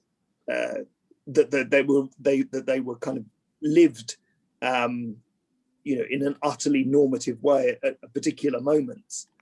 But my sense is that the erasure of, to kind of paraphrase Fatima Manisi, the erasure of kind of women's Muslim memory in the second half of the 20th century and in the 21st century, doesn't necessarily mean that in the late 19th century there was a sense of gendered division.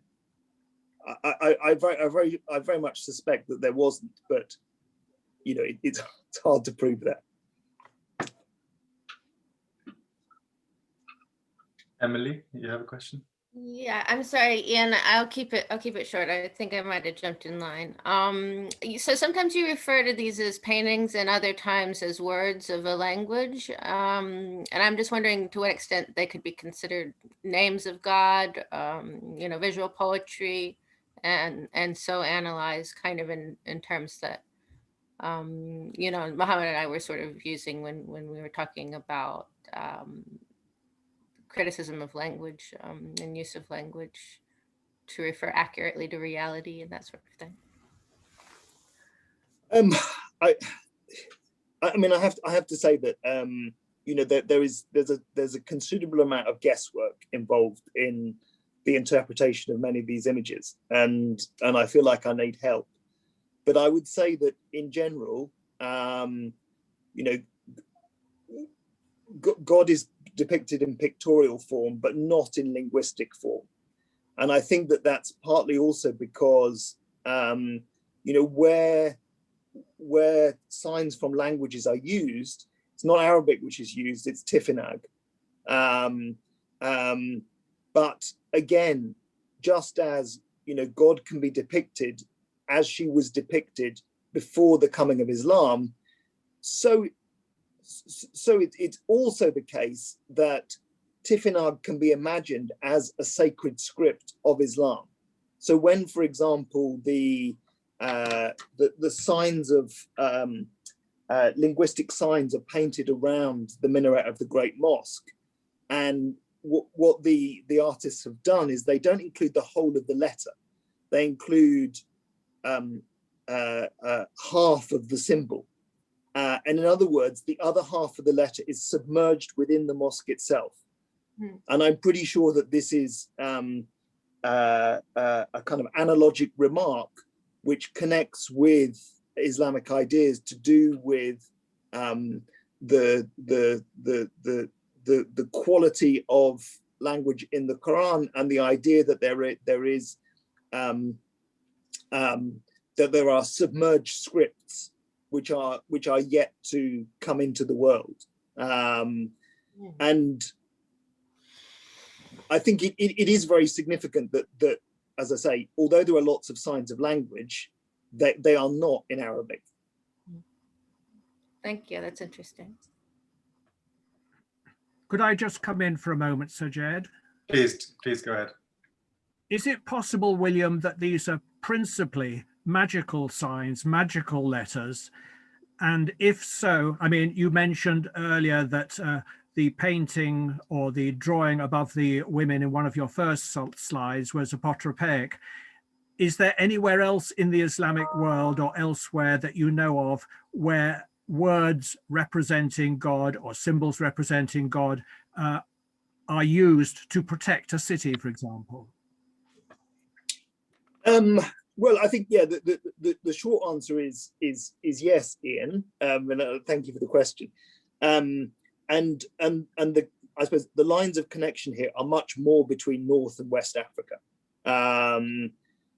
Across trans-Saharan trade routes, which are of course, roots of cultural and spiritual ideas, because the linkages are pretty clear, both with places like Mauritania, but also with Senegal at this time, and the way in which an even more vivid form of public Islamic art emerges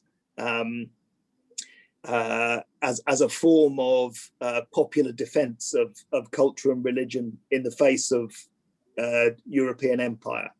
And this has been brilliantly studied by Alan Roberts and Mary Nutter Roberts in their book, A Saint in the City, which looks at a whole series of related phenomena which take place in particular in Dhaka at the beginning of the 20th century.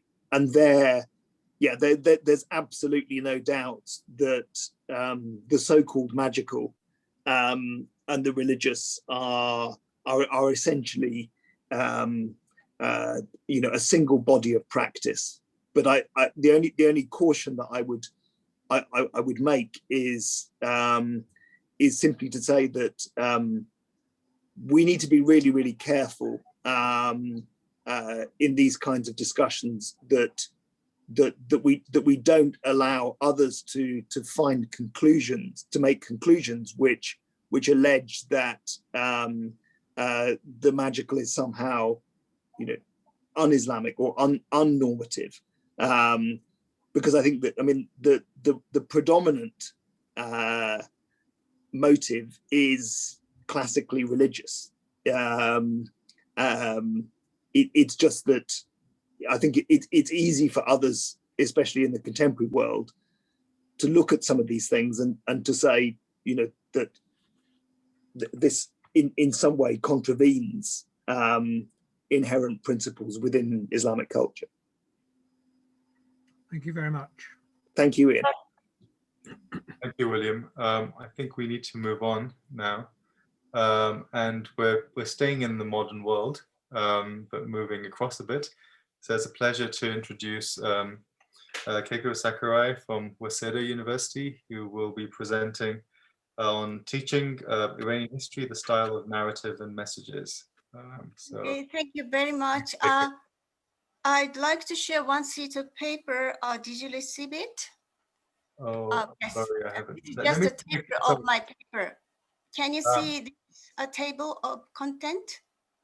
I haven't. Just one word, one sheet of paper. I've just made you co-host, so you should be able to share it. Okay, please. Yeah, sorry, I should have made you co-host earlier. But you should be able to do it now. And I press this one. Yeah, that's it. Yeah. Okay, thank you very much. And can you hear me? Yes, we can. Okay, thank you very much.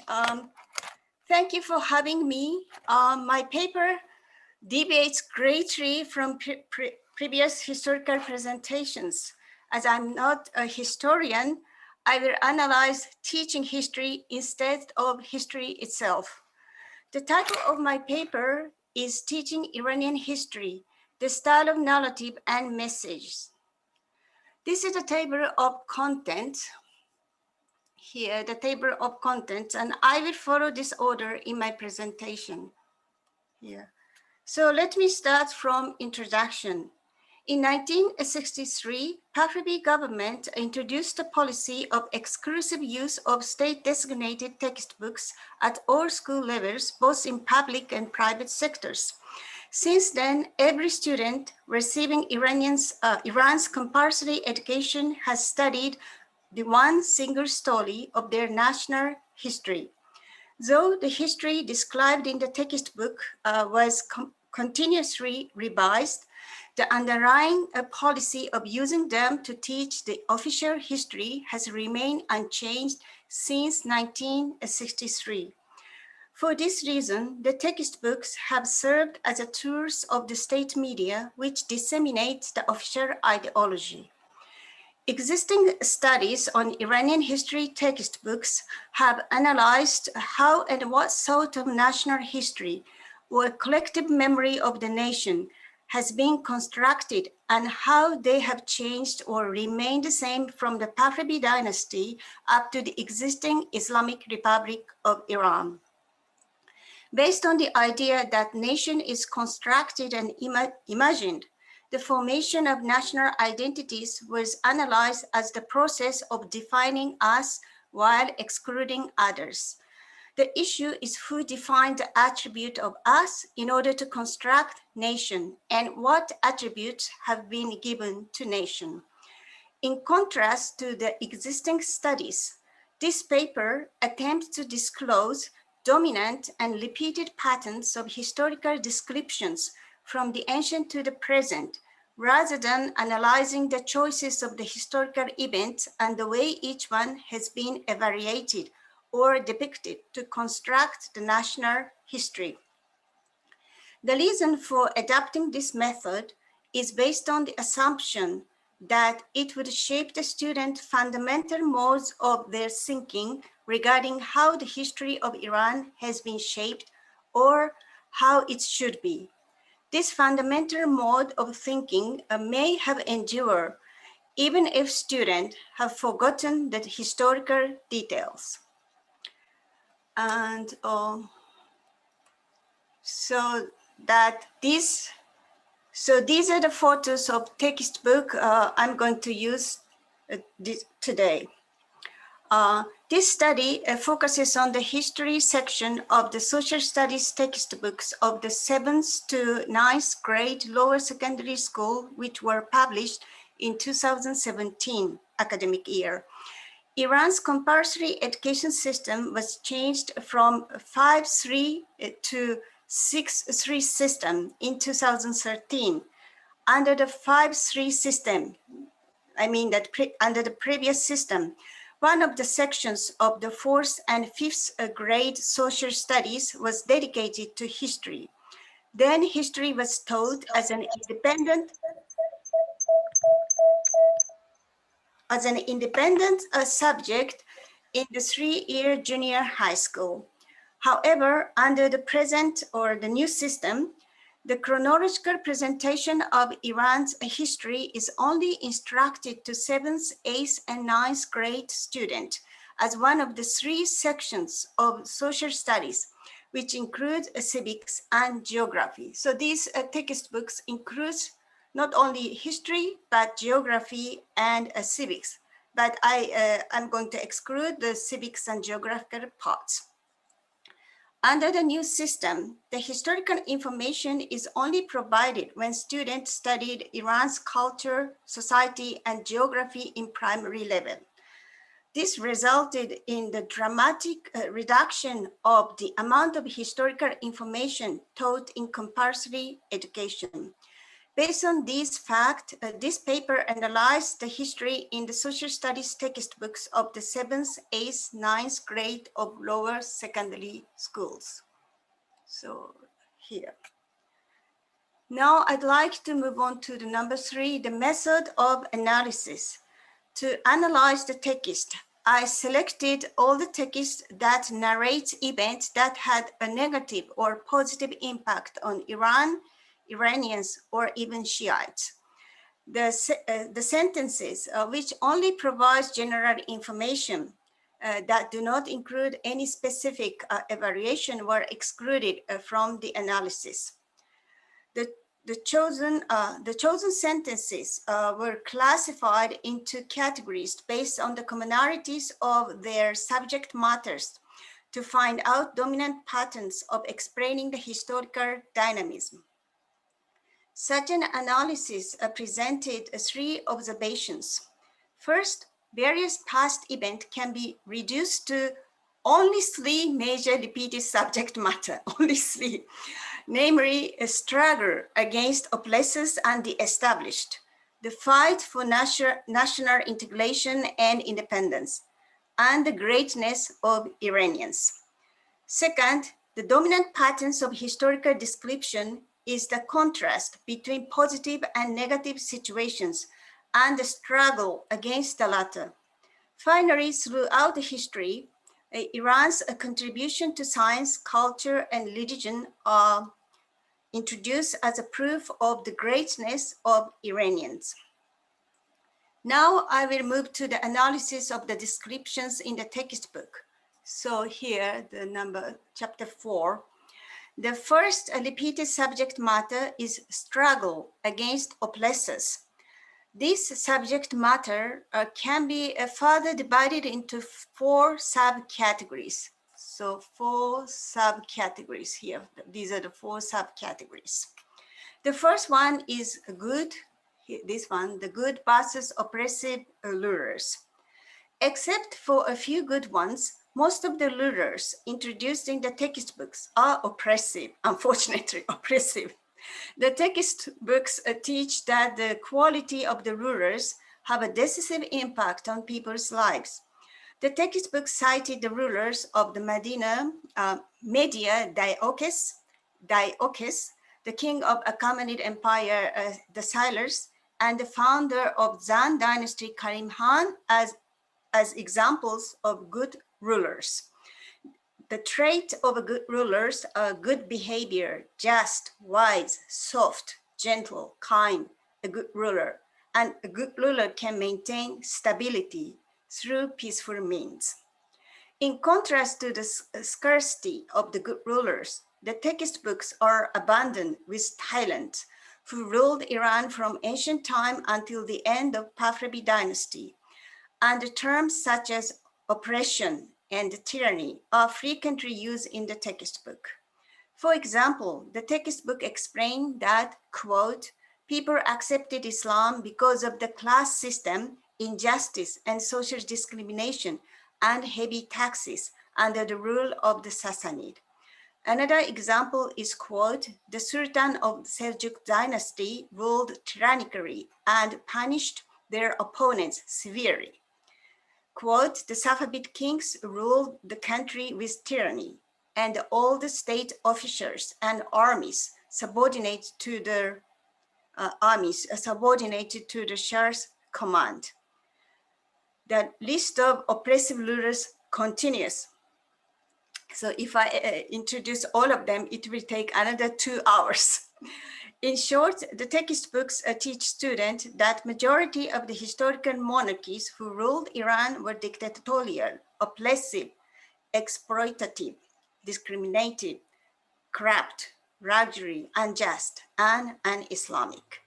The second subcategory is the established versus deprived. The textbooks teach the social inequality between the established or exploitators and the people, the exploited, by focusing on the class system, injustice, social discrimination, heavy taxes, and deprivation of social life, especially focusing on Sassanid era as an example, as a perfect example. Here we can see the dichotomy of the oppressor versus the oppressed that the current regime frequently uses. The third subcategory is resistance to oppressive rulers. This is the resistance to oppressive rulers. The textbook introduced numerous examples of people's resistance to oppressive rulers, even citing the struggle of the prophet, such as Noah, Abraham, Joseph, Moses, Jesus, and of course, Prophet Muhammad. Though they are not Iranians, the textbook treated them as if they were their ancestors. The text also highlights the struggle of Shiite imams, Iranians under the Umayyad. For instance, 8th grade textbook state, quote, the Iranians were instrumental in many of the uprisings and rebellions against the Umayyad. Of course, the series of oppositional movement against the Pahlavi monarchy are described as the climax of the resistance. The fourth subcategory here, is the ulama's leadership in the resistance. The textbook emphasized that resistant movements were more successful when led by ulama, Ruhaniyun, cited various examples such as Ayatollah Shirazi in the tobacco movement, Ayatollah Tabatabai and Ayatollah Behbahani in the constitutional revolution, and of course, Khomeini's struggle against Shah, the United States, and Israel. So this is chapter 4, and the chapter 5, the second repeated subject matter is a fight for national integration and independence. This subject matter can be further divided into 4 subcategories. The first one is integrated versus disintegrated. So here we are here right now. The collapse of the dynasties and internal division are two significant causes of the disintegration and weakening of the central government. Regardless of who rules, the textbooks portray a divided and weak government in a negative light. For instance, though the Safavid king is defined as Thailand, as I mentioned before, the textbook described Ismaili Safavid's conquest of Iran positively by stating, a quote, "It put all Iranian ethnic groups under its control, which made Iran more united and integrated. And the Safavid fought with foreign enemies to defend Iran's geographical integration." Another example is Aga Muhammad Khan, who established the Qajar government. Under his leadership, quote, "Iran regained its territorial integrity and could have the relatively a strong central government." One more example, the First World War caused instability and turmoil, and because of the presence of the occupying forces and military conflict, quote, "The Qajar government became weak and helpless and lost its domination over its state affairs. And this led to the situation in which, quote again, "Iranians suffered great disasters such as famine, poverty, hunger, and the spread of contagious diseases, and many people died." Though the textbook covers various examples of international conflict and division from ancient time to the present, their mode of explanation is simple and always dichotomous. Regardless of the type of the regime, internal division and conflict are introduced as a negative, while unity and solidarity are positive for Iran and Iranians. The second subcategory is independence versus a foreign invasion and domination. Except for a few examples of the ancient Iranian Empire, which ruled the vast territories, Iranian history is permeated by the bitter experiences of being invaded and occupied by external forces. Textbook list examples of foreign invasion and exploitation from invasion of Alexander to the political interference of the United States during the Pahlavi period. As an example from the Middle Ages, the textbook describes the Mongols' invasion as one of the most disastrous events in the history of Iran. For instance, quote, "The terrifying invasion of Chinggis was one of the catastrophes of Iranian history." In addition to direct foreign intervention and invasion and occupation, Iran had been tormented by the political and also the economic domination by Russia, then Britain, and finally by the United States since the 19th century. The textbook gives a detailed account of these various predicaments and concluded that, quote, "The weakness and incompetence of the Qajar government is the main cause of the foreign domination of the economic resources." Thus, the textbook's account of history is intended to foster caution against foreign countries infringing on Iran's interest.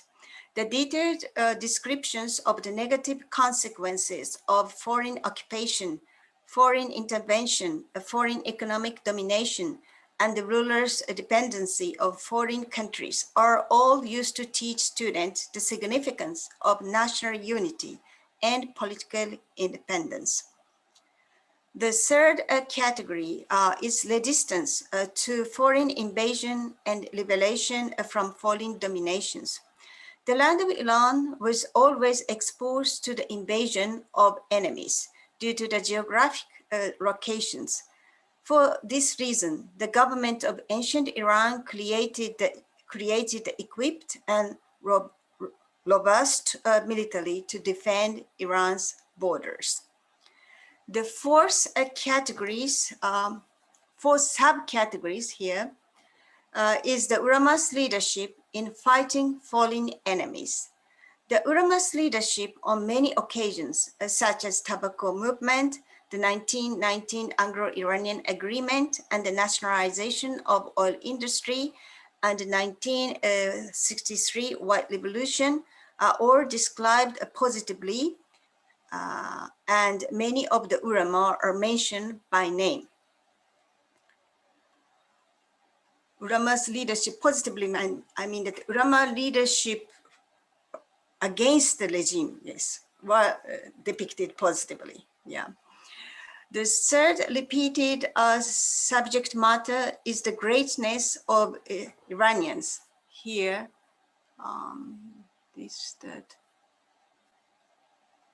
the greatness of Iranians.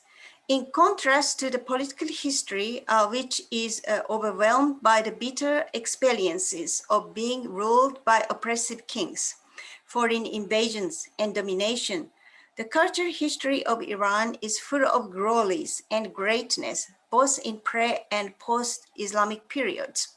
Though textbooks criticize the oppressive rulers and their religions, I mean, especially the Zoroastrianism of the pre-Islamic Iran, the textbook admires ancient Iranian civilization as a great civilization and glory. It also praised that ancient Iranians were advanced and the first in many fields. However, the text tried to highlight more on Iranian Muslims' contribution more than the pre-Islamic Iranians.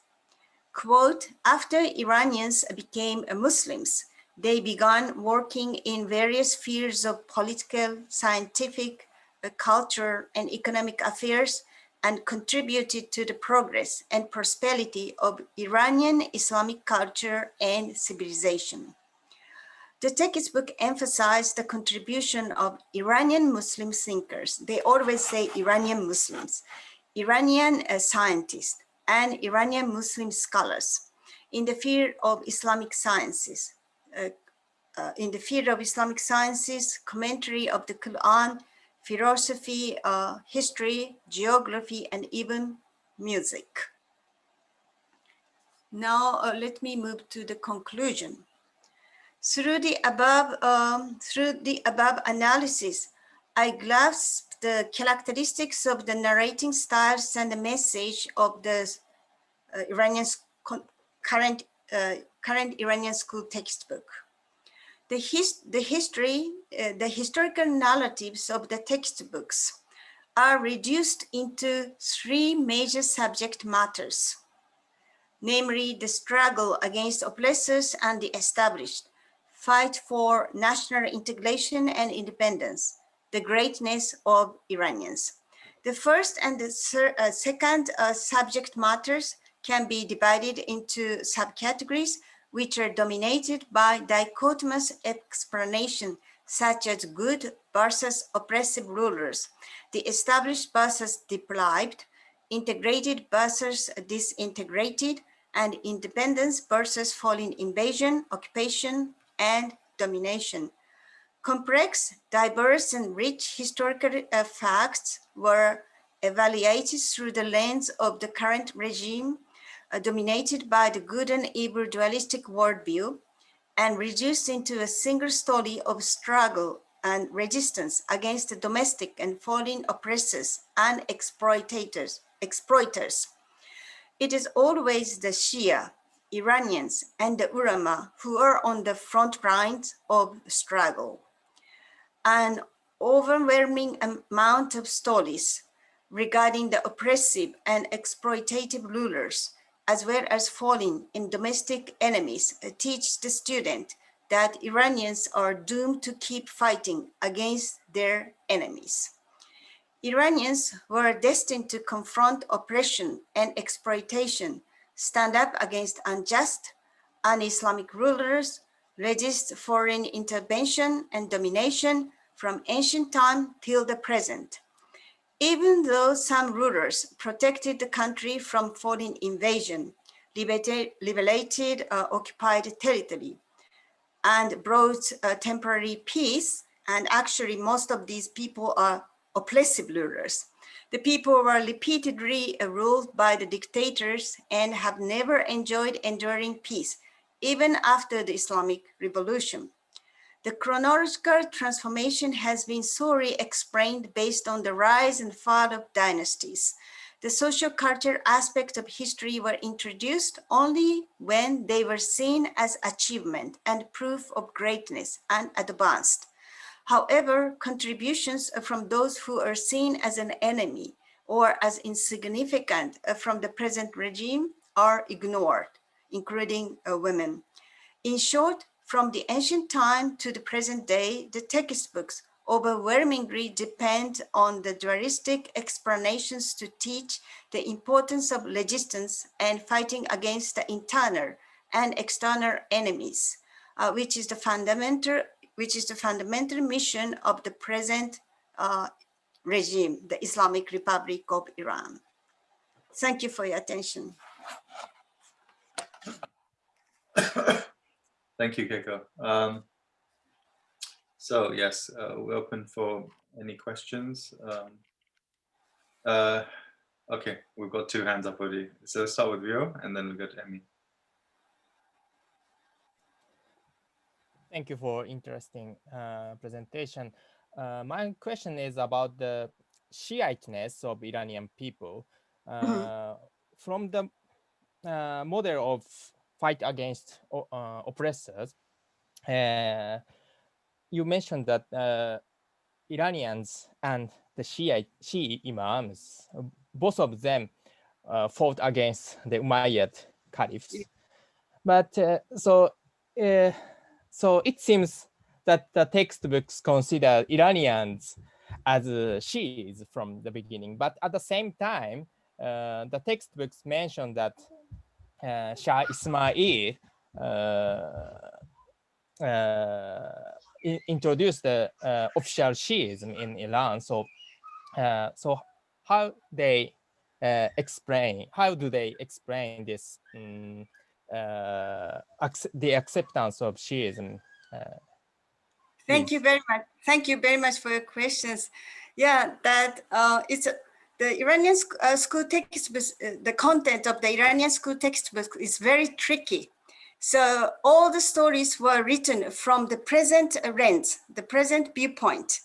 So as a historical fact that the textbooks explain that the Shah Ismaili officialized Shiism, but when textbook explain about early history, before the Safavid era, that textbook repeatedly praise the imams' effort of fighting against Umayyad, as if imams are Iranians, as if imams are Iranians or the member of the Islamic Republic of Iran.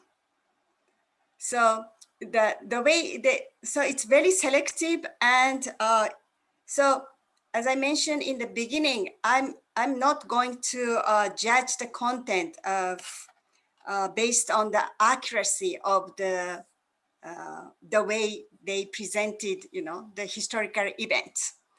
So that and because of that, they even talks about Noah and Abraham and all these people. None of them are Iranians, but they treated them as if they are the part of the national history. So because of that, when I read the content of the Iranian textbook, I wonder how I should analyze this, and then I decided not to deal with the accuracy of event or the way they presented the event, because everything's very, very messed up. So I decided to focus on the style of narrative. Thank you very much. Thank you very much. Thank you. Thanks. Emmy, please. Thank you. Sorry. Thank you very much for your interesting, informative paper. I have very simple question, two simple questions. Maybe you have mentioned in the paper, but I wonder, you have any information on who are the writers? Like, I'm not sure about the school textbook in Japan, but I'm sure that high school textbook has names, the writers' names.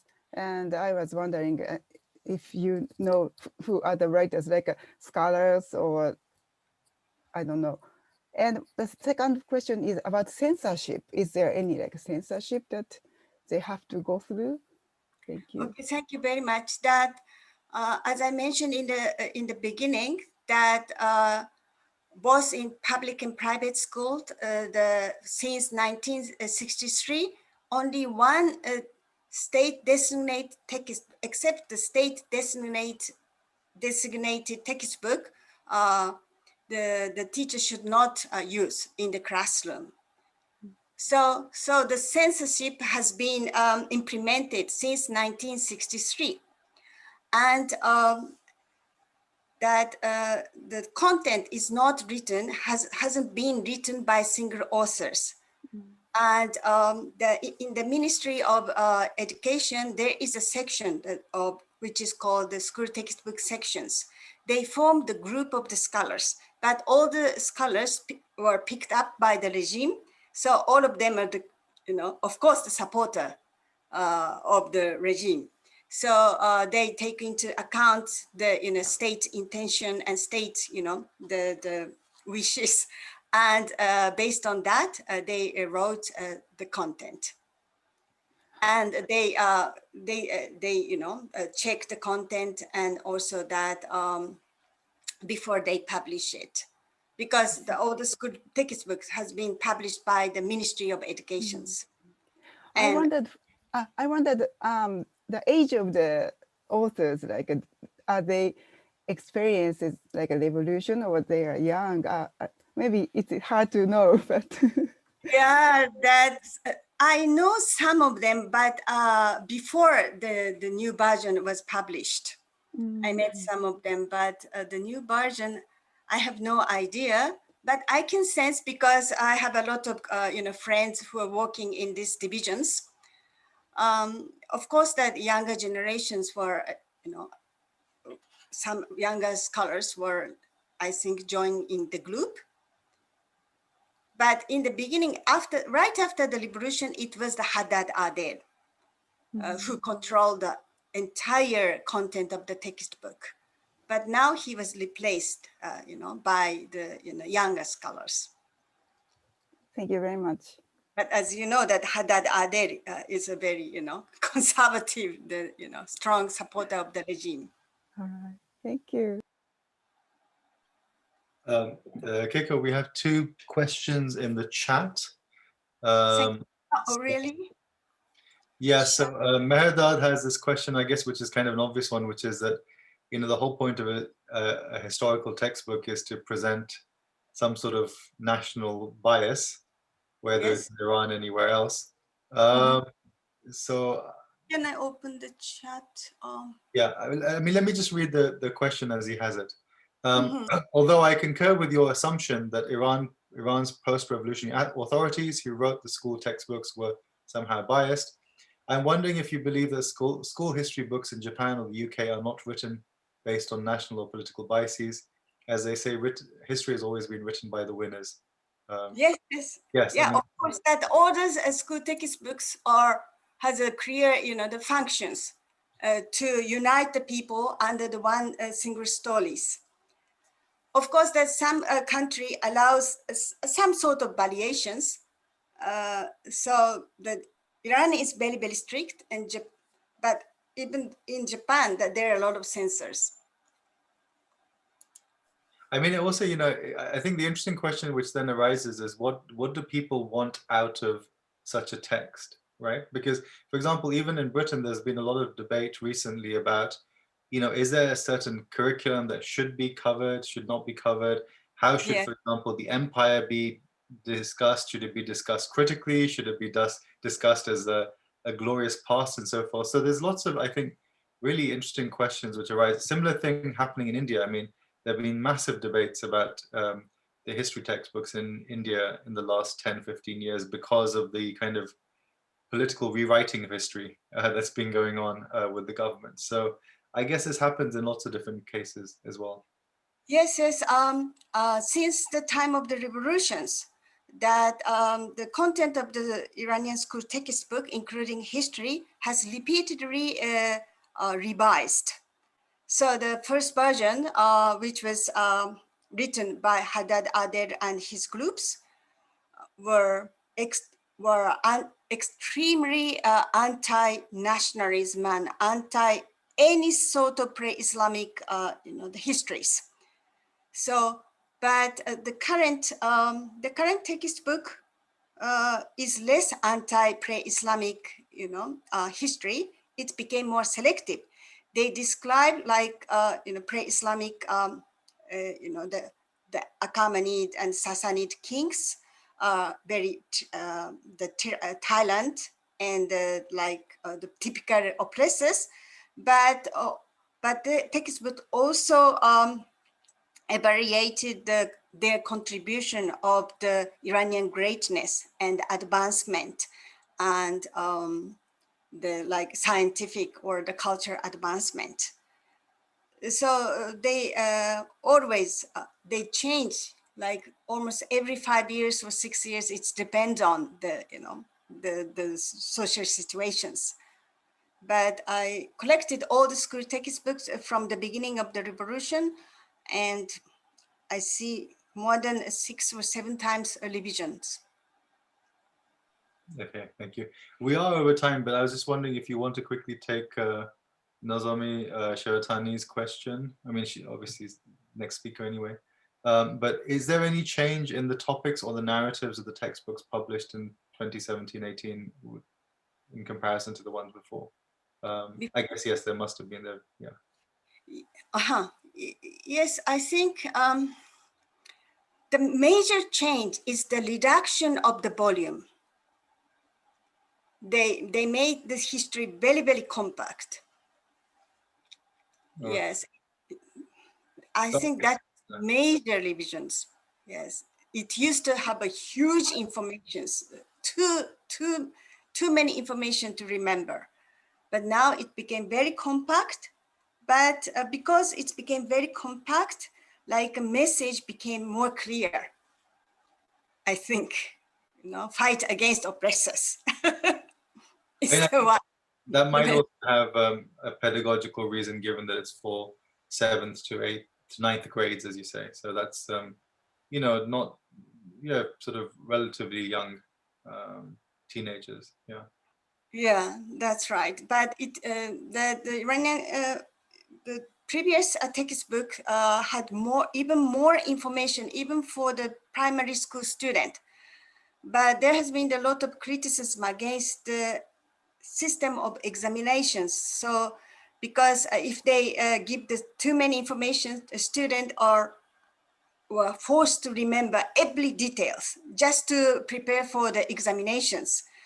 And psychologically, that a lot of psychologists said that it had a negative impact on the student, and student must be given more free time to do something more creative.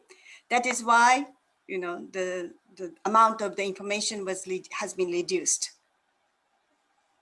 Cool. Well, we can take this up, I'm sure, later as well, but thank you. I think we'll move on to our last speaker today, who is Nozomi Shiratani from Aichi Prefectural University. And she will be presenting the latest version of something she presented on when we were there in Tokyo a couple of years ago, the politics of the Baya ceremony in modern Morocco. I've made you co-host, so if you need to share your screen, you can do that. Okay. Yeah, Keiko, if you can stop sharing your screen, then that will make it easier.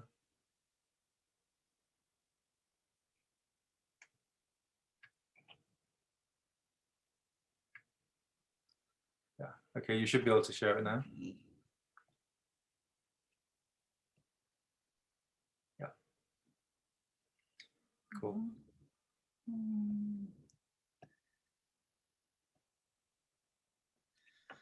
Okay, so hi everyone. You might be a little tired, especially the Japanese members, because it's pretty late at night. But I'm going to give the last presentation today. Okay, so let's start from the beginning. Okay. This study aims at explaining the roles of the Baya, which is ceremony of allegiance, and the king's khutbahs, which is speeches, on the occasion of the Feast of the Throne in Morocco as political institutions to connect the king and people and to gain the people's support for the monarchy, showing that this traditional ritual contributes to the resilience of the Moroccan monarchy. As a consequence of major political uprising since 2010, known as the Arab Spring, the resilience of Arab monarchies, which have remained stable even though most other countries are republics, is a noteworthy phenomenon, and researchers have attempted to clarify the factors resulting in this situation. This study focuses on the religious rituals of Baya. In Morocco, the Baya is an annual event indicating the renewal of the contract between the king and people on the occasion of the Feast of the Throne. Many researchers have focuses on the unchanging characteristics of Baya and its traditions, such as the symbols in the ceremony, to explain the monarchy's legitimacy and the extent to which the Moroccan monarchy persists. But this study discusses the roles of the Baya and the king's speeches together and clarified the mechanism whereby they connect king and people and gain people's support for the monarchy through them. During the two-day ceremony, the king's speeches are presented first at a reaction of the year, a confirmation of the issues that Morocco confronted at that time, and an announcement of newly started reforms under the leadership of the king. Representatives of the people will make a contract of allegiance, the Baya, after receiving and understanding the king's word. In short, through an analysis of not only the Baya, but also the king's speeches, we can clarify the effects of traditional rituals that monarchy expect. So how can we analyze the roles of these rituals and rulers' statement? Lisa Wedding analyzed the continuation of authoritarianism in Syria under Hafiz al-Assad and the control and social oppression exerted by the authorities using a concept of symbolic power, which is the power conveyed by the symbols in an attempt to clarify the mechanism of the phenomenon whereby Assad was idolized and worshipped by the people. She notes that the authorities had invested an enormous amount from the national budget in these propaganda strategies, even though the image of Assad created by the authority was hackneyed and far from charismatic. Her hypothesis is that in newly independent nations like Syria, food borders were fixed regardless of the existing communities. People's sense of belonging is shifting closer to larger groups like Arabs or Muslims. Then the authority must tackle the difficult task of nation building and national integration at the same time. And they often make a perfunctory veneration for an individual of the dictator, the foundation of the nation. In addition, for the authority, it is easier and more beneficial to establish a rule based on obedience than to make effort to acquire legitimacy from people. As part of these discussions, she analyzed the transition of the rhetoric adopted under the reign of Hafiz al-Assad.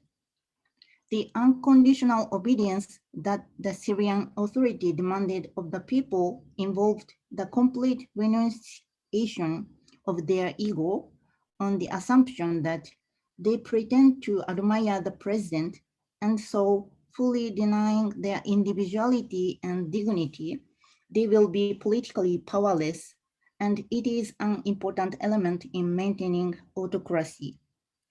So I will analyze the Baya and King's speeches in Morocco with reference to Wedin's study on Syria. It has already been shown that the Moroccan monarchy has maintained its stability, so the mechanism of the manipulation of symbols and rhetoric used as political measures will be the focus of this study.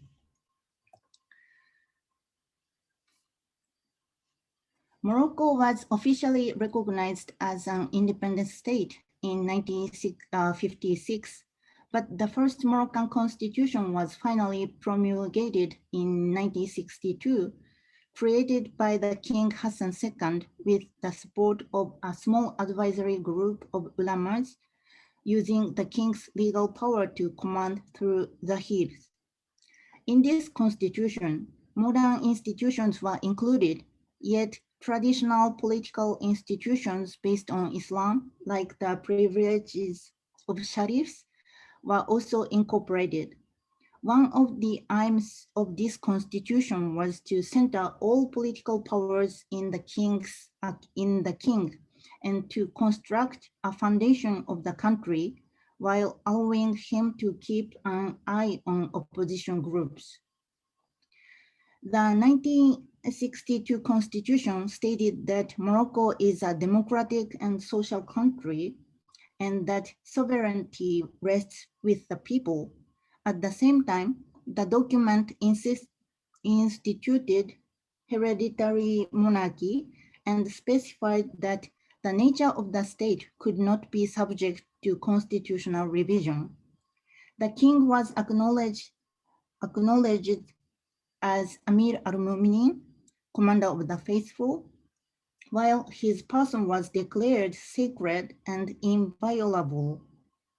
Moroccan constitutions have been revised many times in numerous situations, but the king's various titles and positions, particularly his highest position in religion, have not been the target of these thorough revisions. In his political and religious positions, the king has positively encouraged religious activities and practices, but political parties based on religion and the exploitation of religion by political actors are prohibited. In other words, all political authority is centered around the king, who also holds absolute religious power. In Morocco, veneration of saints have long been deeply embedded in people's daily lives, and these trends have given rise to a tremendous number of saints across societies. Some of these saints have tried to differentiate their authority from the others, and then their sacred lineages, which could not be acquired through personal effort, were accentuated. These are the lineages of the sharifs. The political exploitation of the holy lineages arose during the Marinid dynasty because, unlike earlier dynasties, the Marinid were not based on a religious movement and had to find a different source of legitimacy to rule. Succeeding dynasties followed this exploitation of the sharifs in politics, and since the Saadi dynasty until the present Alawis, Sharifian dynasties whose ruling families were sharifs were maintained. Thus, in Morocco, sharifs claims sanctity for their own authority and control their lineages, and they are also respected as saints. These sacred lineages of the kings and their religious authorities are recognized widely in society, even by the largest, but illegal Islamist organization, the Movement of Justice and Charity. At the same time, the Moroccan kings hold the title of Amir al-Mu'minin, indicating their responsibility for protecting Islam and faith. Then the fact that the kings are also sharifs made their positions sacred and their political and religious authority inviolable. The Baya began to be recorded in Morocco in the 8th century, but it is difficult to say that its function at that time is the same as it is at present. Thus, we must examine the circumstances in 1934, the first year that the Baya became an annual event, to understand its characteristic of the renewal of allegiance. Morocco was a protectorate of France and Spain from 1912 to 1956, but the political system ruled by the Alawite dynasty still functioned perfunctorily. However, rural regions have traditionally maintained their autonomy, and there is no political system that has been accepted at even the lowest levels of the nation. These cleavages between the cities and rural regions also became a target of Western intervention. France adopted the Berber Dahir. This Dahir changed the legal system in parts of Morocco where Berber languages were primarily spoken, while the legal system in the rest of the country remained as it had before the French invasion. Even though the original intention of this Dahir was to divide and rule the country, it resulted in a booming nationalist movement. Leaders of nationalist movement, having a sense of impending crisis for Berber Dahir, carried out a grand celebration of the enthronement anniversary of Muhammad V through public media. These movements increased their mobilization through the media. In consequence, the ceremony of the Baya has been celebrated annually since 1934. The Baya is the last event of the two-day ceremony of the Feast of the Throne.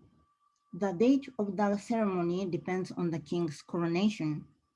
This ceremony is mainly composed of the following events. It is shown on the screens. And also a series of these events are broadcast live on national TV and radio, as well as by satellite. The Baya traditionally took place in the capitals of the dynasties, which is centers of power or regions in which anti-Sultan reactionary elements have been active in displaying their power. In contrast, the current Baya ceremony in Morocco takes place not only in Rabat, which is the capital of the country, but also in palaces in cities all over the nation. What is noteworthy here is that the ceremony does not simply alternate among palaces, but it is the arbitrary choice of the king. People are not usually informed about the venues for the ceremony that year until one day prior. If we look at the list of venues since independence, we find the city selection reflects the times. Under the rule of Muhammad V, the capital was usually chosen as the venue. During the reign of Hassan II, palaces all over the nation were selected for the ceremony, but there are some characteristics of the selected sites under the reign of Hassan II.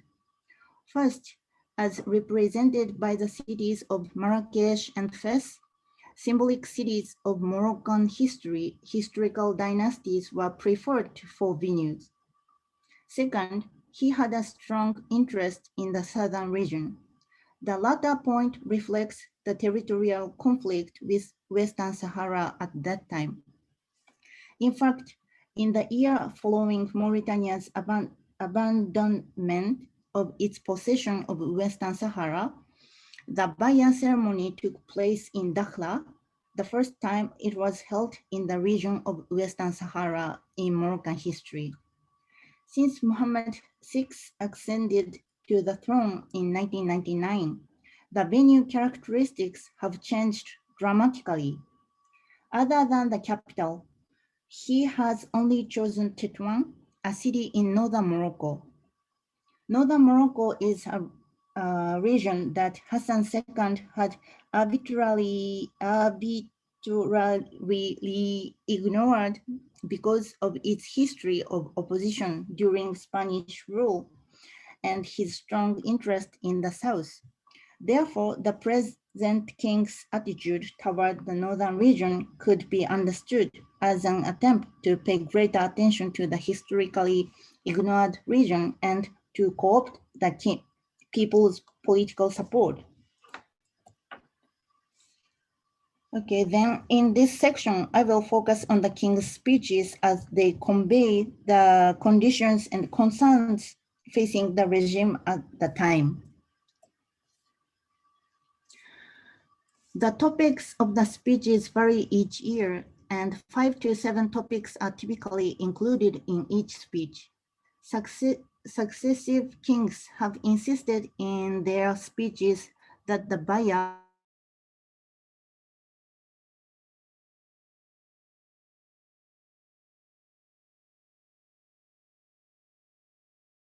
between them.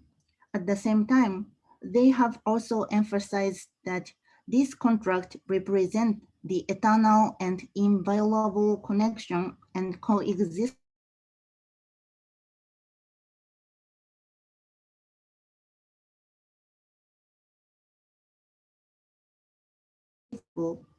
Various titles are used to refer to the king in his speech, depending on the context.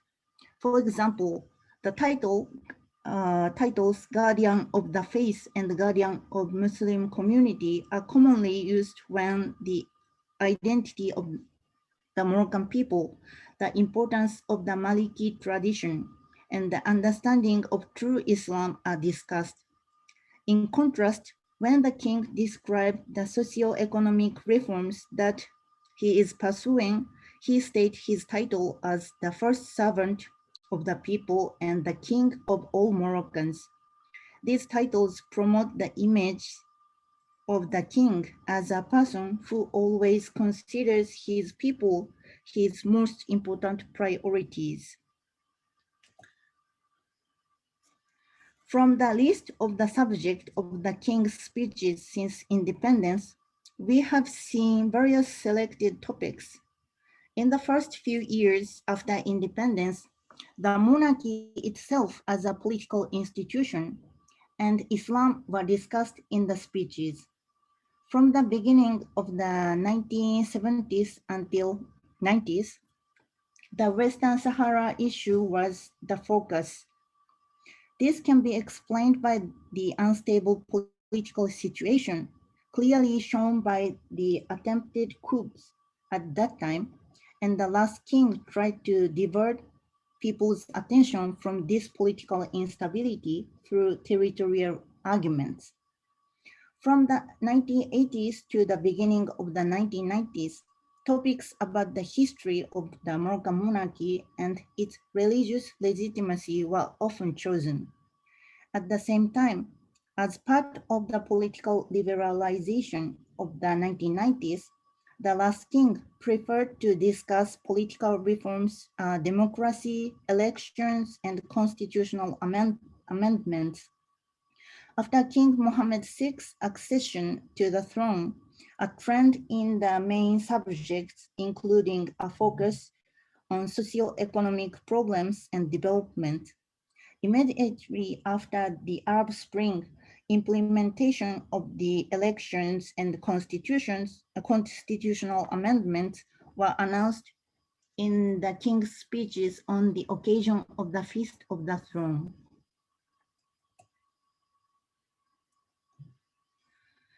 In this part, I will focus on the era of the present king, Muhammad VI, and consider the roles of the Baya.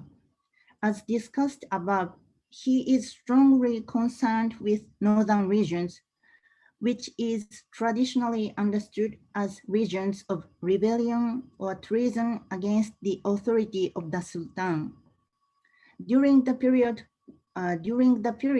when most of the land of Morocco was a French protectorate, its northern regions were under a Spanish protectorate.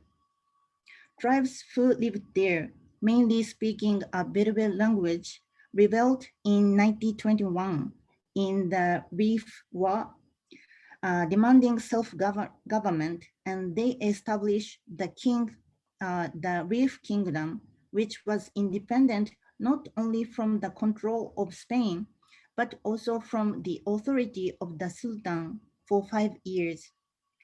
Hassan II, who became the supreme commander of the royal army after Morocco's independence, he began to blame the opposition of the northern regions during the protectorate era and imposed a merciless oppression on Rif region, resulting in numerous injuries and deaths.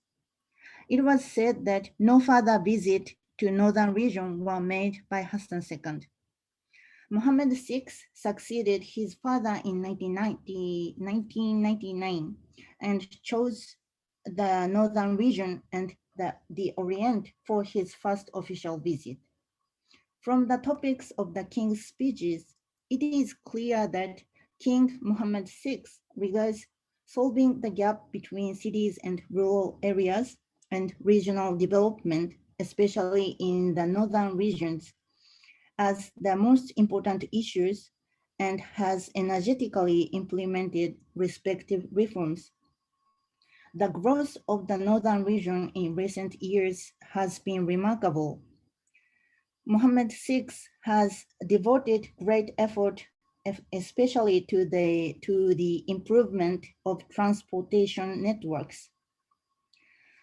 The king's frequent visit and these drastic developments have been viewed favorably by the people in the northern region so far.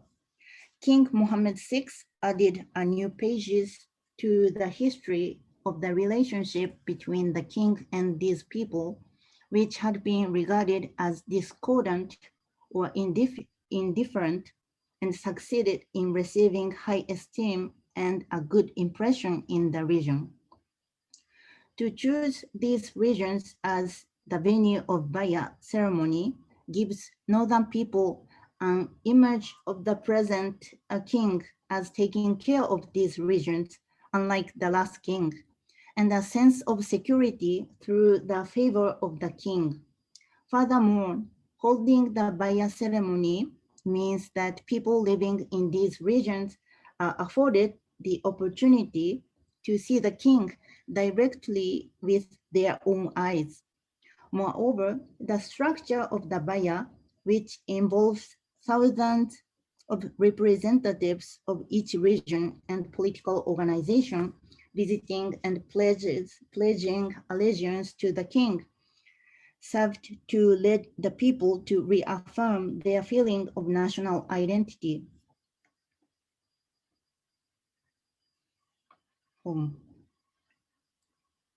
Consequently, the Baya of the kings, mainly Muhammad VI, has not only served to raise their dignity through the traditional and religious symbols incorporated in the ceremony, but also the role of co-opting the people living in the region of the venue by impressing on them the king's interests and favor.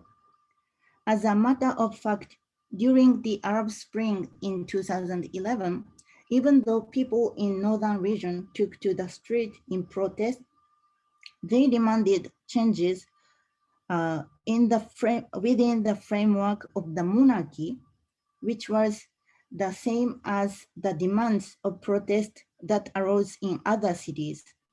In other words, there was no outcry against existence of the king and the monarchy itself, even in northern cities, which have long been considered regions of rebellion or treason against the royal authority. Okay, conclusion. The Baya held as an annual event in which people show their allegiance directly to the king to convey the meaning of the renewal of the contract between the king and people, serves to cement the national history of the long-lasting dynasty among the people and to reconfirm patriotism and the national identity. The full ceremony is broadcast live on national TV and radio, and the scene of thousands of national representatives forming a line to pledge their allegiance to the king must be the highlight of the ceremony. Traditional and religious symbols showing the national history are evident everywhere in the ceremony. According to Wedin's discussion, they are symbolic powers, one of the institutions that stabilized the Moroccan monarchy. At the same time, in Wedin's analysis of the symbols and rhetoric exploited by Assad, she emphasized that the Syrian authority has demanded of its people their unconditional obedience and connivance, not their loyalty. On the other hand, the rituals of the Baya in Morocco are wielded to stimulate public mobilization and participation positively. For example, a king who wandered from place to place over the country for the Baya projects the figure not of a powerful person forcing people's unconditional obedience and their connivance, but of a generous and merciful king. Also, the issues are presented by the king's speeches and shared with the people to stimulate their mobilization and participation. The next day, representatives of the people show their approval of the king's call. The Feast of the Throne is one in which a pseudo relationship exists between the king and people. In addition, it must be pointed out that the Baya can be used as a political act contributing to the resilience of Moroccan political authority. The establishment of a new constitution in 2011 was a good example. The Arab Spring presented Mohammed VI with the gravest difficulties he had faced since his enthronement. However, the various reforms promptly implemented by the king himself secured the people's favorable evaluation of the monarchy, as shown by their support for the amendment of the constitution. The amendments presented by the king were approved by the people at a level of 98.5%. This referendum result showed that the reforms under the direction of the king were successful. The Baya ceremony was then held at the end of constitutional reform, and in the king's speeches at that time, he emphasized the democratic character of a new constitution and its support by an overwhelming majority. Discussion of the king's authority has ended since then. This means that by holding the referendum and the Baya together, evidence of the pursuit relationship between the master and disciples is shown in duplicate. Through the referendum, which is a modern and democratic institution, and the Baya, which is a religious and traditional ritual, the king received the people's double approval, and his legitimacy would then be doubled. This shown that the positive blending of modern political institutions and the symbols of Islam through the process of nation building continues in these days, and that the political resilience of Morocco was proved in the critical phase of the Arab Spring that might have undermined the king's authority. That it's, yeah, thank you very much. Thank you, Nozomi. So let's have a couple of minutes or so for some discussion. I know it's late for those of you who are in Japan, but any questions, any comments from anyone? There's a question in the chat. Oh, yes. How is the sacredness of the kings of Morocco expressed in Arabic? Is such sacredness repeatedly declared in Baya rituals? Sacredness. Thank you very much. Hold on. That's from Tatsuya Nakanishi.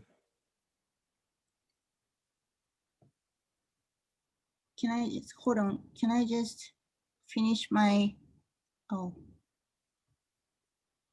How I can see the chat right now? If you just click on the chat box at the bottom, or actually, Tatsuya, maybe you can just ask a question. Go ahead. Yeah, please. Yeah. Okay. Also, I have asked you in another research meeting. I'd like to ask how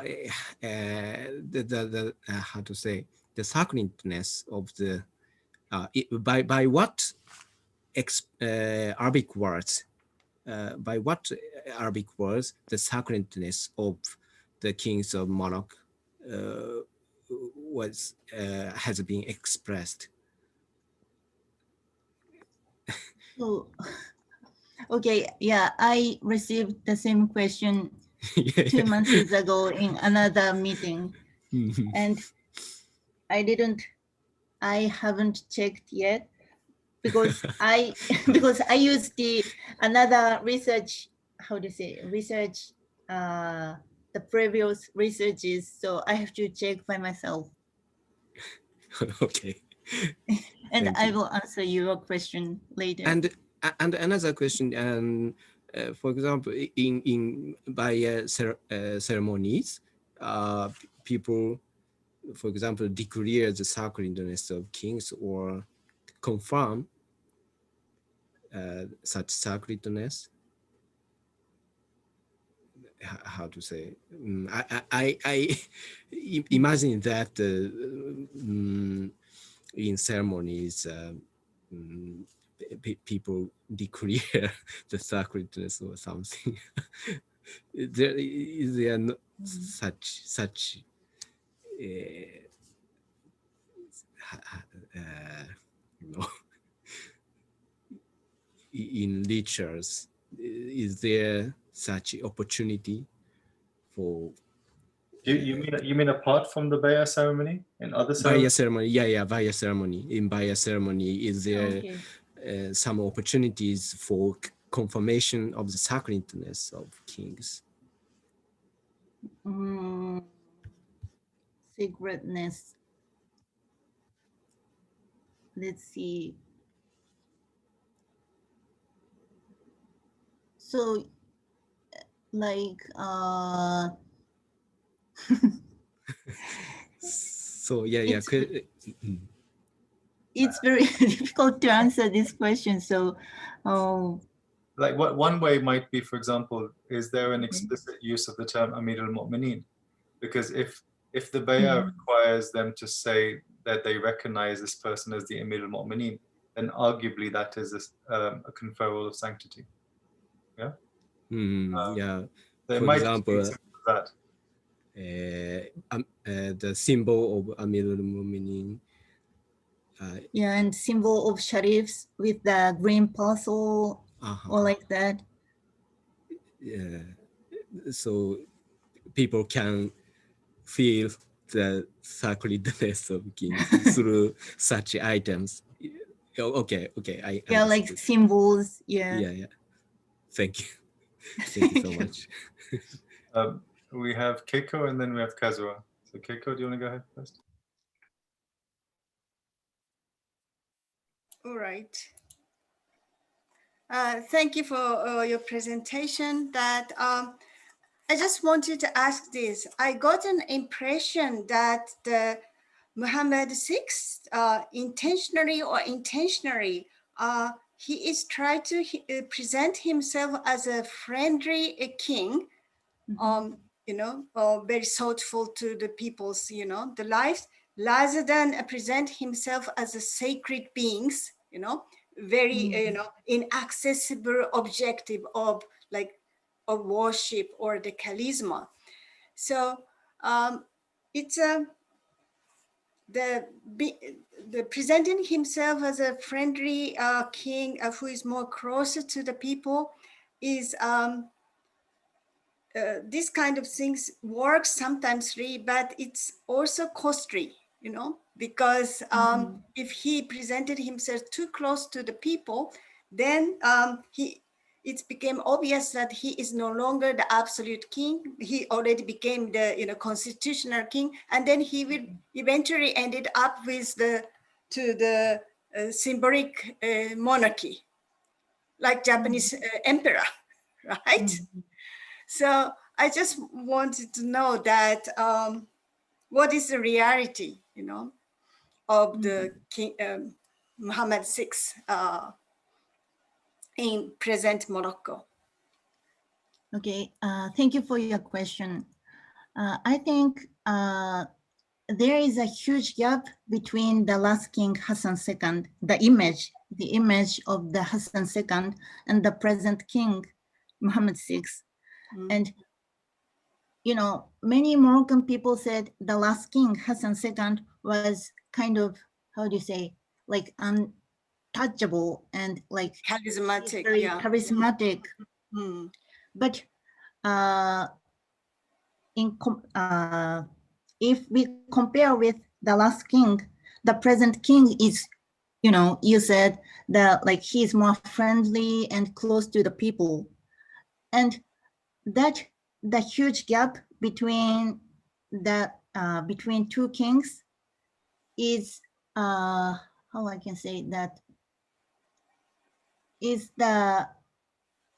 this huge gap makes the people's support for the present king, because, you know, like Moroccan people said, you know, we couldn't discuss about the king, the last king, but right now we can discuss about monarchies and the kings and like royal families. So I think this gap is until now, it's very good for Moroccan monarchies, you know, to make people support the king, like more friendly, closer image. And when I discussed with the researchers who is working on Jordan, and she said in Jordan, it's the situation is different. And in Jordan, the last king was, you know, like very charismatic, and his son is, how I can say, he get people's support because he is the son of the charismatic father. So the present king is,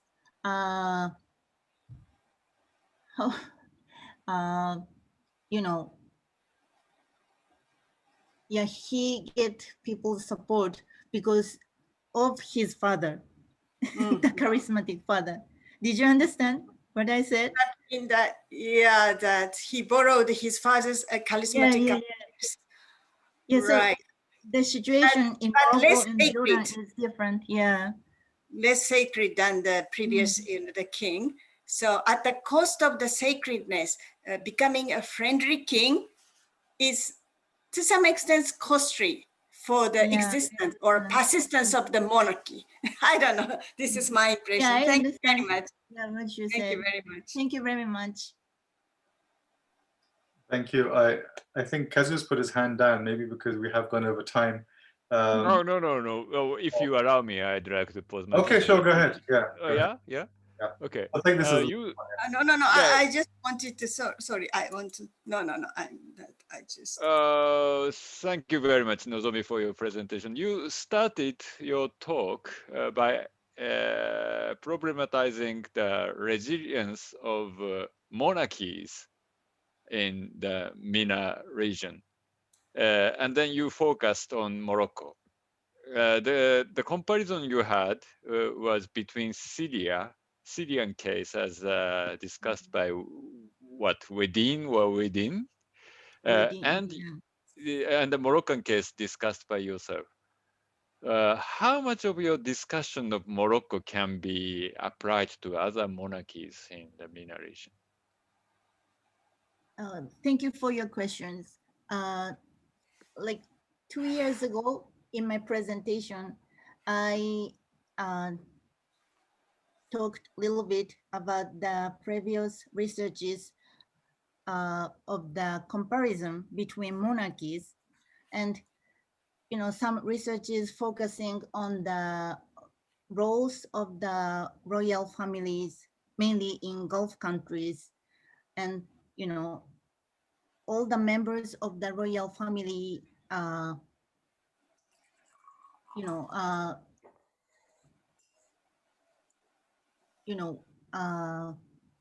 get the important positions of the government, and it can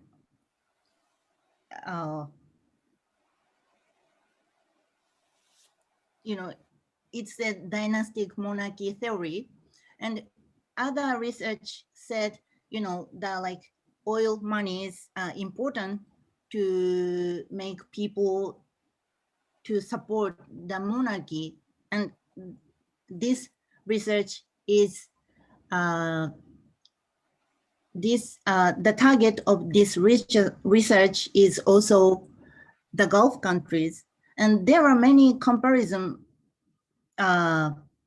which try to compare the Arab monarchies, but most of them are focusing on Gulf countries, so it is difficult to understand the resilience of Moroccan monarchy. So I try to, how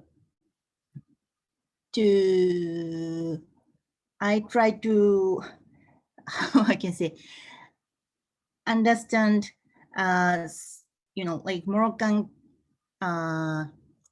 the characteristics of Moroccan monarchy and like uniqueness. And I focused on Baya. But yeah, if I focused on Baya, I couldn't find any, good research to make a comparison between Moroccan monarchy. So I tried to find the research which is discussing the like symbols and rhetorics. So I choose that Wedin's analysis. Okay, thank you very much. Thank you. And I think that raises a really interesting question about why is it that there isn't more research on the sort of the vestiges of charisma in places like the Gulf monarchies. I mean, they do have similar kinds of rituals, but why are they not discussed? So that might be an interesting kind of future area of research. But I'm just aware of time and that we have had a long day, especially for our friends in Japan. This is getting quite late. For us, it's just coming up to lunchtime, really. But anyway, thank you everyone for today. I will send, of course, everyone the